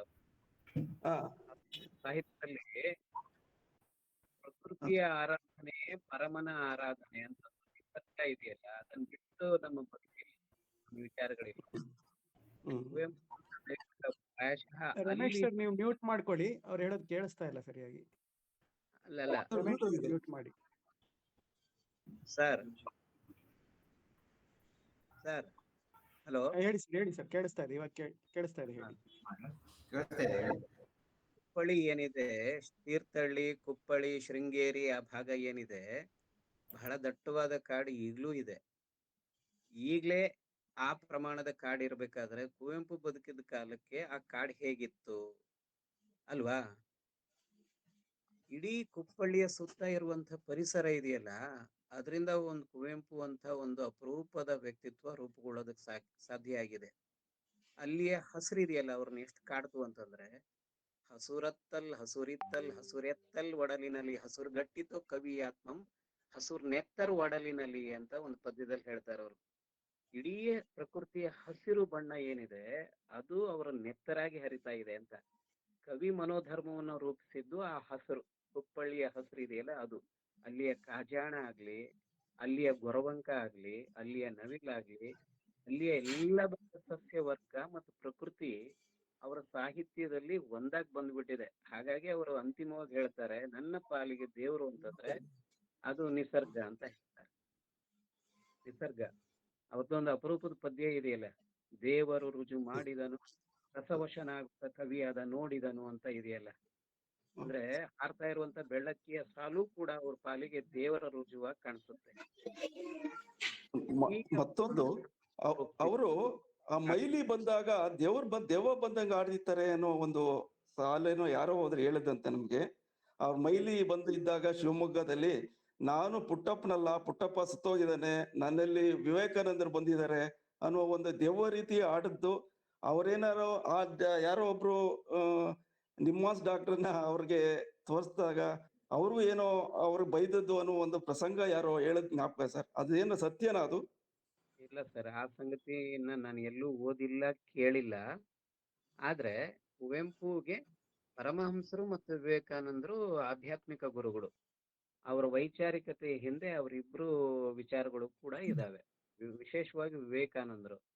ಆ ವಿವೇಕಾನಂದರನ್ನ ಅವರು ತುಂಬಾ ಓದ್ಕೊಂಡಿದ್ರು, ಪ್ರಭಾವ ಇತ್ತು. ನಿಮ್ಗೆ ಗೊತ್ತಿದೆ, ಅವ್ರ ಹೈಸ್ಕೂಲ್ ಬಿಟ್ಟು ಎಲ್ಲಿ ತೀರ್ಥಹಳ್ಳಿ ಬಿಟ್ಟು ಮೈಸೂರಿಗೆ ಹೋಗಿ ಸೇರಿದ್ಮೇಲೆ ಆಶ್ರಮದಲ್ಲೇ ಇದ್ದು ಓದಿದ್ದವರು. ಹಾಗಾಗಿ ಪರಮಹಂಸರು ವಿವೇಕಾನಂದರ ವ್ಯಕ್ತಿತ್ವದ ಪ್ರಭಾವ ತುಂಬಾ ಇದೆ. ವಿವೇಕಾನಂದರಿಂದ ಅವರು ಅನೇಕ ಸಂಗತಿಗಳನ್ನು ಪಡ್ಕೊಂಡಿದ್ದಾರೆ. ಹಿಂದೂ ಧರ್ಮವನ್ನ ಹೇಗೆ ನೋಡಬೇಕು ಅನ್ನುವಂತ ಒಂದು ಭಿನ್ನವಾದ ದೃಷ್ಟಿಕೋನ ಇತ್ತಲ್ಲ. ವಿವೇಕಾನಂದರು ಹೇಗೆ ಹಿಂದೂ ಧರ್ಮವನ್ನ ಟೀಕಿಸಿದ್ರು ಮತ್ತೆ ಅದರ ಉದಾತ್ತ ಅಂಶಗಳನ್ನು ಗುರುತಿಸಿದ್ರು ಅಂತ ಹೇಳಿ, ಆ ಎರಡೂ ಅಂಶಗಳನ್ನ ಕುವೆಂಪು ಸಾಹಿತ್ಯದಲ್ಲೂ ಕಾಣಬಹುದು. ಹಾಗಾಗಿ ಅವರ ವ್ಯಕ್ತಿತ್ವದ ಪ್ರಭಾವಳಿ ಅತಿಯಾಗಿತ್ತು ಅನ್ನೋದು ಬಿಟ್ರೆ, ಅವ್ರು ಹಾಗೆ ಆಡ್ತಿದ್ರು, ಹೀಗೆ ಮೈಮೇಲೆ ಬಂದಂಗ ಆಡ್ತಿದ್ರು ಅನ್ನೋದನ್ನ ನಾನು ಇವತ್ತೇ ಕೇಳ್ತಾ ಇರೋದು. ಅಂತ ಸಂಗತಿಯನ್ನು ನಾನು ಎಲ್ಲೂ ಓದಿಲ್ಲ, ಕೇಳಿಲ್ಲ, ಕ್ಷಮಿಸಿ. ಧನ್ಯವಾದಗಳು ಸರ್. ಹಿರಿಯರಾದ ರಮಾನಂದ್ ಸರ್ ಹಾಗೆ ನಾಗೇಶ್ ಸರ್ ಪ್ರಶ್ನೆ ಕೇಳೋರಿದ್ದಾರೆ. ಇದಕ್ಕೆ ಮೊದಲು ಹಾಸನದ 3rd ಇಯರ್ ವಿದ್ಯಾರ್ಥಿ ವಿವೇಕ್, ನಿಮ್ ಪ್ರಶ್ನೆ ಏನು ಅಂತ ಕೇಳ್ಬೇಕಂತ ಕೇಳ್ಕೊಳ್ತೀನಿ. ವಿವೇಕ್ ಕೇಳಿ ಸರ್. ಕೇಳಿಸ್ತಾ ಇದೆ ಸರ್? ನಮಸ್ಕಾರ ಸರ್. ನಮಸ್ತೆ. ನಮಸ್ತೆ ವಿವೇಕ್, ಮಾತಾಡಿ. ಏನಿಲ್ಲ ಸರ್, ನಮಸ್ಕಾರ. ಬಹಳ ಚೆನ್ನಾಗಿ ಮಾತಾಡಿದ್ವಿ. ನಮಸ್ತೆ, ಹೇಳಿ. ಮತ್ತೆ ನಾನು ಈ ಸಂದರ್ಭದಲ್ಲಿ ಕುವೆಂಪು ಅವ್ರಿಗೆ ಈಗ ತಾನೇ ಮೊನ್ನೆ 2 ದಿವಸ ಆದ್ಮೇಲೆ ಅವರ ಹುಟ್ಟಿದ ಹಬ್ಬ ಆಯ್ತು. ಅದಕ್ಕೆ ಕುವೆಂಪು ನಮನ ಅಂತ ಒಂದು ಪದ್ಯ ಬರ್ದಿದ್ದೆ. ಅದನ್ನ ನಿಮ್ಮ ಹತ್ರ ಹೇಳಲಿಕ್ಕೆ ನಾನು ಬಹಳ ಖುಷಿ ಆಗುತ್ತೆ. ಅದಕ್ಕೆ ನಾನು ಹೇಳ್ತೀನಿ ಅಂತ. ನೀವು ಕೇಳಿ. ಓದಿ. Okay sir, thank you sir. ಓ ನಮ್ಮ ಚೇತನ, ನೀವ್ ಎಂದಿಗೂ ವಿಶ್ವ ವಿನೂತನ. ಓ ನಮ್ಮ ಚೇತನ, ನೀವ್ ಎಂದಿಗೂ ವಿಶ್ವ ವಿನೂತನ. ಸಾರ್ವಕಾಲಿಕ ಸತ್ಯ ಅದು ನಡೆಯಿತು ನಾಡಲಿ ನಿತ್ಯ. ಸಾರ್ವಕಾಲಿಕ ಸತ್ಯ ಅದು ನಡೆಯಿತು ನಾಡಲಿ ನಿತ್ಯ. ಕನ್ನಡ ಕುವರರು ನೀವೇ ಕುವೆಂಪು, ನಿಮಗಿದು ಇಂದು ನಮನಗಳಿಂಪು. ದಿವ್ಯ ಜ್ಞಾನವ ಅರಿತ ವಿಶ್ವ ಮಾನವ, ಅನುದಿನವ ತತ್ವವ ರೂಢಿಸಿ ಪೂಜೆಗೈದವ. ಸಾಹಿತ್ಯ ದಿಗ್ಗಜ ನೀವೇ ಕುವೆಂಪು, ನಮಗೆಲ್ಲ ಇಂದು ಹರುಷದ ಕಂಪು. ಕನ್ನಡದ ಒಲವ ಪಸರಿಸಿದ ದಿನವ ನೆನೆಯೋಣ ನಾವು, ಇದು ಕನ್ನಡದ ಕಾವು. ಅಸಾಮಾನ್ಯ ಅಹರ್ನಿಶಿ ನೀವೇ ಕುವೆಂಪು, ಕೋಲ್ಮಿಂಚಿನ ಕವಿ ಚಿರಕಾಲ ಚಂಪು. ಬಹಳ ಧನ್ಯವಾದ ಸರ್, ನಿಮ್ ಜೊತೆ ನಾನು ಮಾತಾಡಿದ್ದು. ಕುವೆಂಪು ಒಬ್ಬ ವಿದ್ಯಾರ್ಥಿಯನ್ನು ಹೇಗೆ ಪ್ರಭಾವಿಸಬಲ್ಲರು ಅನ್ನೋದಕ್ಕೆ ಇದೊಂದು ಸಾಕ್ಷಿ. ಕನ್ನಡದ ಮನಸ್ಸುಗಳನ್ನ ಹಾಗೆ ಪ್ರಭಾವಿಸ್ತಾ ಇದ್ದಾರೆ ಕುವೆಂಪು ಯಾವತ್ತೂ ಕೂಡ. ವಿದ್ಯಾರ್ಥಿಯಾಗಿ ನೀವು ಕುವೆಂಪುವನ್ನ ಇನ್ನಷ್ಟು ಓದ್ಕೊಳ್ಳಿ, ಅವ್ರ ಸಾಹಿತ್ಯದ ಬಗ್ಗೆ ಹೆಚ್ಚು ತಿಳುವಳಿಕೆ ಬರ್ಲಿ. ನೀವು ಇನ್ನಷ್ಟು ಬೆಳಿತೀರಿ. ನಿಮ್ಮ ಪದ್ಯ ಚೆನ್ನಾಗಿದೆ. ನಮಸ್ತೆ. ನಮಸ್ಕಾರ ಸರ್, ಧನ್ಯವಾದ ಸರ್. ಧನ್ಯವಾದಗಳು ವಿವೇಕ್. ಈಗ ಹಿರಿಯರಾದ ರಮಾನಂದ್ ಸರ್ ತಮ್ಮ ಪ್ರಶ್ನೆಯನ್ನು ಕೇಳಬೇಕಂತ ಕೇಳ್ಕೊಳ್ತೀನಿ. ನಮಸ್ಕಾರ ಸರ್. ನಮಸ್ತೆ.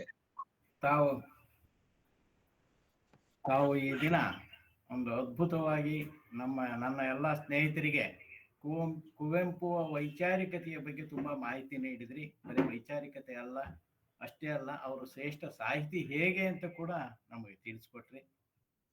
ತುಂಬಾ ಸಂತೋಷ ಆಯ್ತು. ನನ್ನ ಒಂದು ಪ್ರಶ್ನೆ ಏನಂದ್ರೆ, ನೀವೊಬ್ಬ ಸಾಹಿತ್ಯ ವಿದ್ಯಾರ್ಥಿಯಾಗಿ ಒಂದು ಕಾದಂಬರಿ ಅಂದ್ರೆ ಯಾವ್ದಾದ್ರು ನಾಯಕ ಅಥವಾ ನಾಯಕಿ ಕೇಂದ್ರಿತವಾಗಿ ಇರ್ಬೇಕಾ? ಹಾಗೇನು ಅನ್ಸಿಲ್ಲ. ಅದಕ್ಕೆ ಕುವೆಂಪುನೇ ಉತ್ತರ ಕೊಟ್ಟಿದ್ದಾರೆ. ಅವರ ಮಲೆಗಳಲ್ಲಿ ಮದುಮಗಳು ನೋಡಿದಾಗ ಅದು ಒಂದು ನಂಬಿಕೆ ಅಷ್ಟೇ ಅಂತ ಅನ್ಸುತ್ತೆ. ಆ ನಂಬಿಕೆ ಅದ್ ಯಾಕೆ ಬಂತು ಗೊತ್ತಿಲ್ಲ. ನಾಯಕ ನಾಯಕಿ ಇರುವಂತದ್ ಮಾತ್ರ ಸಿನಿಮಾ ಅಥವಾ ಕಾದಂಬರಿ ಅನ್ನೋದು ಒಂದು ಭ್ರಮೆ, ತಪ್ಪು ಕಲ್ಪನೆ ಅದು. ಅದು ಬದುಕೆ ಕೇಂದ್ರಿತವಾಗಿಲ್ವಾ? ಮಲೆಗಳಲ್ಲಿ ಮದುಗಳು ಬದುಕೆ ಹೀರೋ ಅಲ್ವಾ ಅದರಲ್ಲಿ? ಆ ಒಂದು ಕ್ಲಾರಿಫಿಕೇಶನ್ ಅಷ್ಟೇ. ಅಂದ್ರೆ ಯಾವುದೇ ನಾಯಕ ಕೇಂದ್ರಿತವಲ್ಲವಾದದ್ದು ಸಾಹಿತ್ಯವಲ್ಲವೇ ಅಂತಕ್ಕಂತ ಒಂದು ಇದಷ್ಟೇ ಪ್ರಶ್ನೆ. ಇಲ್ಲ ಅಲ್ಲಿಯ ಜನಜೀವನ, ಮಲೆನಾಡು, ಆ ಮಲೆನಾಡಿನ ಚಿತ್ರ, ಆ ಜೀವನಾನುಭವ ಅದೇ ಕೇಂದ್ರ ಸ್ಥಾನದಲ್ಲಿ ಇರೋದ್ರಿಂದ ನೀವ್ ಹೇಳಿದ್ ಸರಿ ಇದೆ ಸರ್. ನಾಯಕ ನಾಯಕಿ ಪ್ರಧಾನವಾದ ಕೃತಿ ಅದಲ್ಲ. ಆಮೇಲೆ ಎರಡನೇದಾಗಿ ಅವ್ರು ನನಗನ್ಸುತ್ತೆ ಅದ್ಭುತವಾದ ಎರಡೇ ಕಾದಂಬರಿಗಳನ್ನ ಕೊಟ್ಟರು, ಅದ್ಭುತವಾದ ಕಾದಂಬರಿಕಾರ. ಆ ಕಾದಂಬರಿಗಳನ್ನ ಓದಿದ್ರೆ ಕನಿಷ್ಠ ಅಂದ್ರೆ 1.5-2 ತಿಂಗಳ ತನಕ ನಮ್ಮ ಮನಸ್ಸಿಂದ ಆ ಪಾತ್ರಗಳು ಹೊರಗೆ ಹೋಗಲ್ಲ ಸರ್. ಅಂತ ಒಂದು ಶ್ರೇಷ್ಠ ಸಾಹಿತ್ಯ ಬಗ್ಗೆ ಇವತ್ತು ಪರಿಚಯ ಮಾಡಿದ್ರಿ. ತುಂಬಾ ಧನ್ಯವಾದಗಳು ಸರ್. ಎರಡೂ ಕೃತಿಗಳನ್ನ ಏನ್ ಕರೀತಾರೆ ಅಂದ್ರೆ ವಿಮರ್ಶಕರು ಕನ್ನಡ ರಾಮಾಯಣ ಮತ್ತು ಮಹಾಭಾರತ. ರಾಮಾಯಣ ಮತ್ತು ಮಹಾಭಾರತ ಯಾವುದು ಅಂತಂದ್ರೆ ಅದು ಹೆಗ್ಗಡತಿ ಮತ್ತು ಇದು ಅದುವರೆಗೂ ಮಲೆನಾಡಿನ ಚಿತ್ರವನ್ನು ಯಾವ ಕವಿನೂ ಚಿತ್ರಿಸಿರ್ಲಿಲ್ಲ ಅಲ್ವಾ ಸರ್? ಅಲ್ಲ, ಬಂದಿತ್ತು ಅಲ್ಲಿ. ಆದ್ರೆ ಈ ಪ್ರಮಾಣದಲ್ಲಿ ನಿಸರ್ಗವನ್ನ ಕೇಂದ್ರವಾಗಿಟ್ಟುಕೊಂಡು, ಮಲೆನಾಡನ್ನ ಕೇಂದ್ರವಾಗಿಟ್ಟುಕೊಂಡು ಬರ್ದಿದ್ದು ಬಹಳ ಅಪರೂಪ.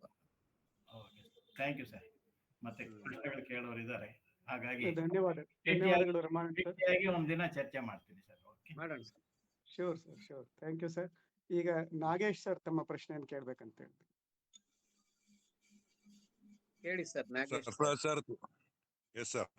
ಸರ್ಫರಾಜ್ ಸರ್, ತುಂಬಾ ಚೆನ್ನಾಗಿ ಮಾತಾಡಿದ್ದೀರಾ, ಖುಷಿ ಆಯ್ತು. ಎರಡನೇದು, ಮೊದ್ಲೇ ಮಾತಾಡ್ಬೇಕು ಅನ್ಕೊಂತ ಇದ್ದೆ, ಒಳ್ಳೇದಾಯ್ತು.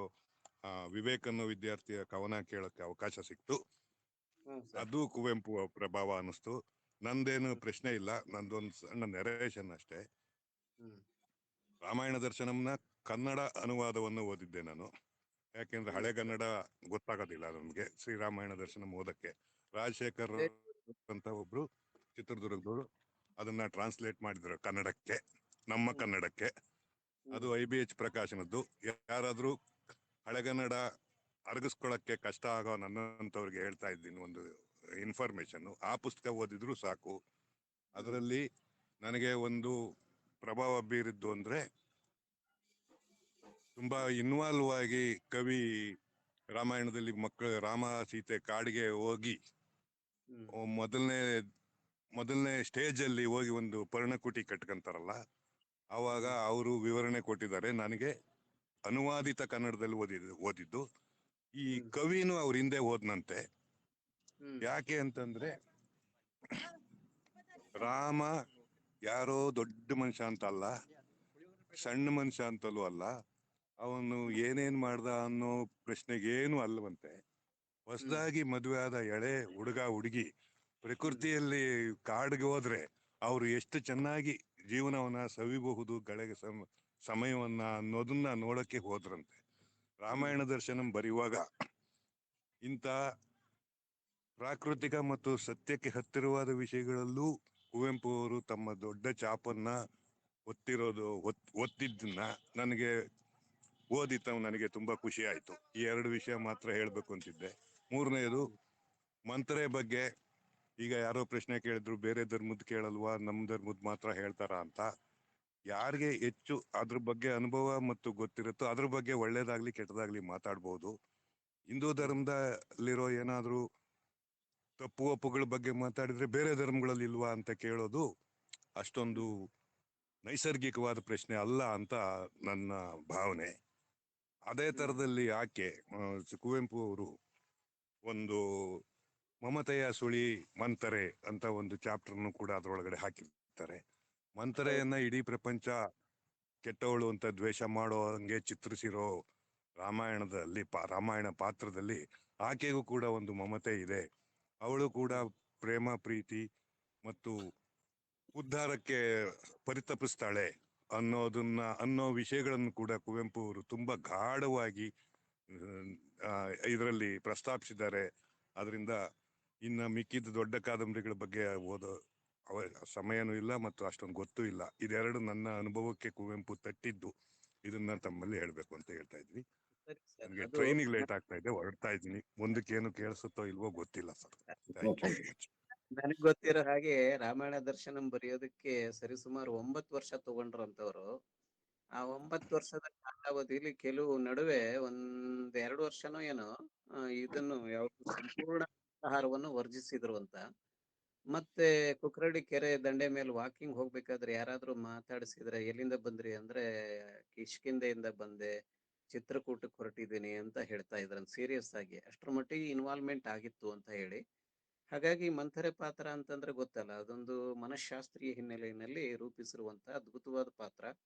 ಆಕೆಯ ವ್ಯಕ್ತಿತ್ವದ ಬಗ್ಗೆ ಏನು ತಪ್ಪು ಕಲ್ಪನೆಗಳಿದ್ವೋ, ಅವಳು ಯಾಕೆ ಹಂಗ ಆಡಿದ್ಲು ಅನ್ನೋದಕ್ಕೆ ಸಕಾರಣಗಳನ್ನು ಕೊಟ್ಟು ಅದೊಂದು ಮನಃಶಾಸ್ತ್ರೀಯ ನೆಲೆಯಲ್ಲಿ ಬೆಳೆಸಿರುವಂತಹ ಅಪರೂಪದ ಪಾತ್ರ ಅದು, ಮಮತೆಯ ಸುಳಿಯಲ್ಲಿ ಅಂತ. ಸರಿಯಾದ ವಿವರಣೆಯನ್ನು ನೀವು ಕೊಟ್ಟಿದ್ದೀರಿ. ಸರಿ ಇದೆ. ಧನ್ಯವಾದಗಳು ಸರ್. ಸರ್, ನಾನು ಡಾಕ್ಟರ್ ರವಿಕುಮಾರ್ ಅಂತ. ನಂದು ಒಂದು ಸಣ್ಣ ಪ್ರಶ್ನೆ. ಕುವೆಂಪು ಅವರ ಅಭಿಮಾನಿಯಾಗಿ ಅವರ ಸಾಹಿತ್ಯವನ್ನ ತಕ್ಕ ಮಟ್ಟಿಗೆ ಓದ್ಕೊಂಡು, ತಾವು ಹೇಳ್ದಂಗೆ ಕುವೆಂಪು ಅವರು ಸಾಹಿತ್ಯದಲ್ಲಿ ಒಂದು ದೊಡ್ಡ ಕ್ರಾಂತಿಯನ್ನೇ ಮಾಡಿದ್ರು. ನನ್ನ ಪ್ರಶ್ನೆ ಏನಪ್ಪಾ ಅಂದ್ರೆ, ಅವರ ವಿಚಾರಧಾರೆಗಳು ಈಗ ಮನುಜ ಮತ, ವಿಶ್ವಪಥ, ಸರ್ವೋದಯ, ಸಮನ್ವಯ, ಪೂರ್ಣ ದೃಷ್ಟಿ ಮುಂತಾದ ಹಲವಾರು ವಿಚಾರ ಕ್ರಾಂತಿಯನ್ನೇ ಅವರು ನಾಡಿಗೆ ನೀಡಿದ್ರು. ಆದ್ರೆ ಆ ವಿಚಾರಧಾರೆಗಳು ಅಥವಾ ಆ ವಿಚಾರ ಕ್ರಾಂತಿ ಕೇವಲ ಒಂದು ವರ್ಗಕ್ಕೆ ಅಥವಾ ಒಂದು ಸುಶಿಕ್ಷಿತ ವರ್ಗಕ್ಕೆ ಮಾತ್ರ ಸೀಮಿತ ಆಯ್ತು. ಅದು ನಾಡಿನ ಸಾಮಾಜಿಕ ಬದಲಾವಣೆಗೆ ಕಾರಣ ಆಯ್ತೋ ಇಲ್ವೋ ಅಂತಕ್ಕಂಥದ್ದು ನನ್ನ ಒಂದು ಸಂದೇಹ ಸರ್. ಅದ್ರ ಬಗ್ಗೆ ತಮ್ಮ ಮಾತುಗಳು. Ravikumar sir, yes sir. ನಿಜ ನಿಜ. ಆ ಕುವೆಂಪು ಕಂಡ ಸಮಾಜ ಆಗೋಗಿದೆ ಅಂತ ನಮಗೇನು ಅನ್ಸಲ್ಲ. ಆದ್ರೆ ಆಗಿಯೇ ಇಲ್ಲ ಅಂತಲೂ ಹೇಳೋದ್ ಕಷ್ಟ. ಯಾಕೆಂದ್ರೆ ಇತ್ತೀಚೆಗೆ ನಾನು ಒಂದು ಹಳ್ಳಿ ಕಾರ್ಯಕ್ರಮಕ್ಕೆ ಹೋಗಿದ್ದೆ. ಅಲ್ಲಿ ಒಬ್ಬ ವಿದ್ಯಾವಂತ ಹುಡುಗ ಮಂತ್ರಮಾಂಗಲ್ಯದ ಮದುವೆಯನ್ನ ಆದ. ಅವತ್ತು ಆ ಮದುವೆನ ನೋಡೋದಕ್ಕೇನೆ ಅಕ್ಕಪಕ್ಕದ ಹಳ್ಳಿಗಳಿಂದ ಸಾವಿರಾರು ಜನ ಬಂದು ಸೇರಿದ್ರು. ಮದುವೆನೋ ಸರಳವಾದ ಮದುವೆ, ಆದ್ರೆ ವಿಭಿನ್ನವಾದ ಮದುವೆ, ಇದನ್ನ ನೋಡ್ಬೇಕು ಅಂತ ಜನ ಬಂದು ಸೇರಿದ್ರು. ಕುವೆಂಪು ಪ್ರಭಾವ ಕಂಡು ನಾನು ದಂಗಾಗಿ ಹೋದೆ. ಯಾಕೆ ಅಂದ್ರೆ ಕುವೆಂಪು ಕೇವಲ ಸಾಹಿತ್ಯದ ಮೂಲಕ ಅಲ್ಲ, ಒಬ್ಬ ಸಮಾಜ ವಿಜ್ಞಾನಿಯಾಗಿ, ಸಮಾಜ ಸುಧಾರಕರಾಗಿ ಕೂಡ ನಮ್ಮ ಹಳ್ಳಿಗಳನ್ನ ತಲುಪಿದ್ದಾರೆ. ಹಾಗಾಗಿ ಅತಿ ನಿರಾಶೆ ಇಟ್ಕೊಳ್ಳೋದು ಬೇಡ. ಇವತ್ತಿಗೂ ಕುವೆಂಪು ಹಳ್ಳಿಗಳಲ್ಲಿ ನಿಮ್ಮಂತ ವಿದ್ಯಾರ್ಥಿಗಳಲ್ಲಿ ಬೆಳಿತಾನೆ ಇದ್ದಾರೆ. ಅವ್ರ ತತ್ವ ಸಿದ್ಧಾಂತಗಳು ಬೆಳಿತಾನೆ ಇದ್ದಾವೆ. ಹೇಗೆ ಅವತ್ತಿನ ಕಾಲಕ್ಕೆ 12ನೇ ಶತಮಾನದ ಬಸವಣ್ಣನ ಒಂದು ಪ್ರಭಾವ ಆಯ್ತೋ, ಈ ಕಾಲಕ್ಕೆ 20ನೇ ಶತಮಾನದಲ್ಲಿ ಕುವೆಂಪು ನಮಗೆ ಹೆಚ್ಚು ಮುಖ್ಯ ಅಂತ ಅನಿಸ್ತಾ ಇದೆ.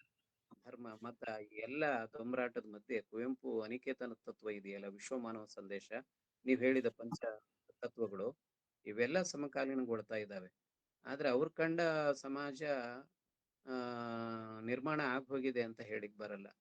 ಈಗ ದುಃಖ ಆಗುತ್ತೆ. ವಿಜ್ಞಾನವನ್ನೇ ನಾವು ಉಸಿರಾಡ್ತಾ ಇದ್ದೀವಿ, ಫ್ಯಾನು, ಫೋನು ಎಲ್ಲದೂ ಕೂಡ. ಆದ್ರೆ ವೈಜ್ಞಾನಿಕವಾದ ಮನೋಧರ್ಮ ಕೂಡ ನಮ್ಮಲ್ಲಿ ಇಲ್ಲ. ಅದು ಬಹಳ ವಿಪರ್ಯಾಸ ಅಂತ. ಧನ್ಯವಾದಗಳು ಸರ್. ತಾವು ಹೇಳಿದಾಗೆ ನೀವು ಅವತ್ತು ಕಂಡುಕೊಂಡಂತ ಆ ಘಟನೆಗಳೇ ನಮ್ಮ ಬದುಕಿಗೆ ಒಂದು ಸ್ಫೂರ್ತಿಯನ್ನ ಕೊಡ್ಬೇಕು ಅಂತ ಅನ್ಕೊಳ್ತೀನಿ ಬಹುಶಃ. ನಿಜ. ಬೇರೆ ಯಾರಾದ್ರೂ ಪ್ರಶ್ನೆಗಳನ್ನು ಕೇಳೋರಿದ್ರೆ ಕೇಳಬಹುದು.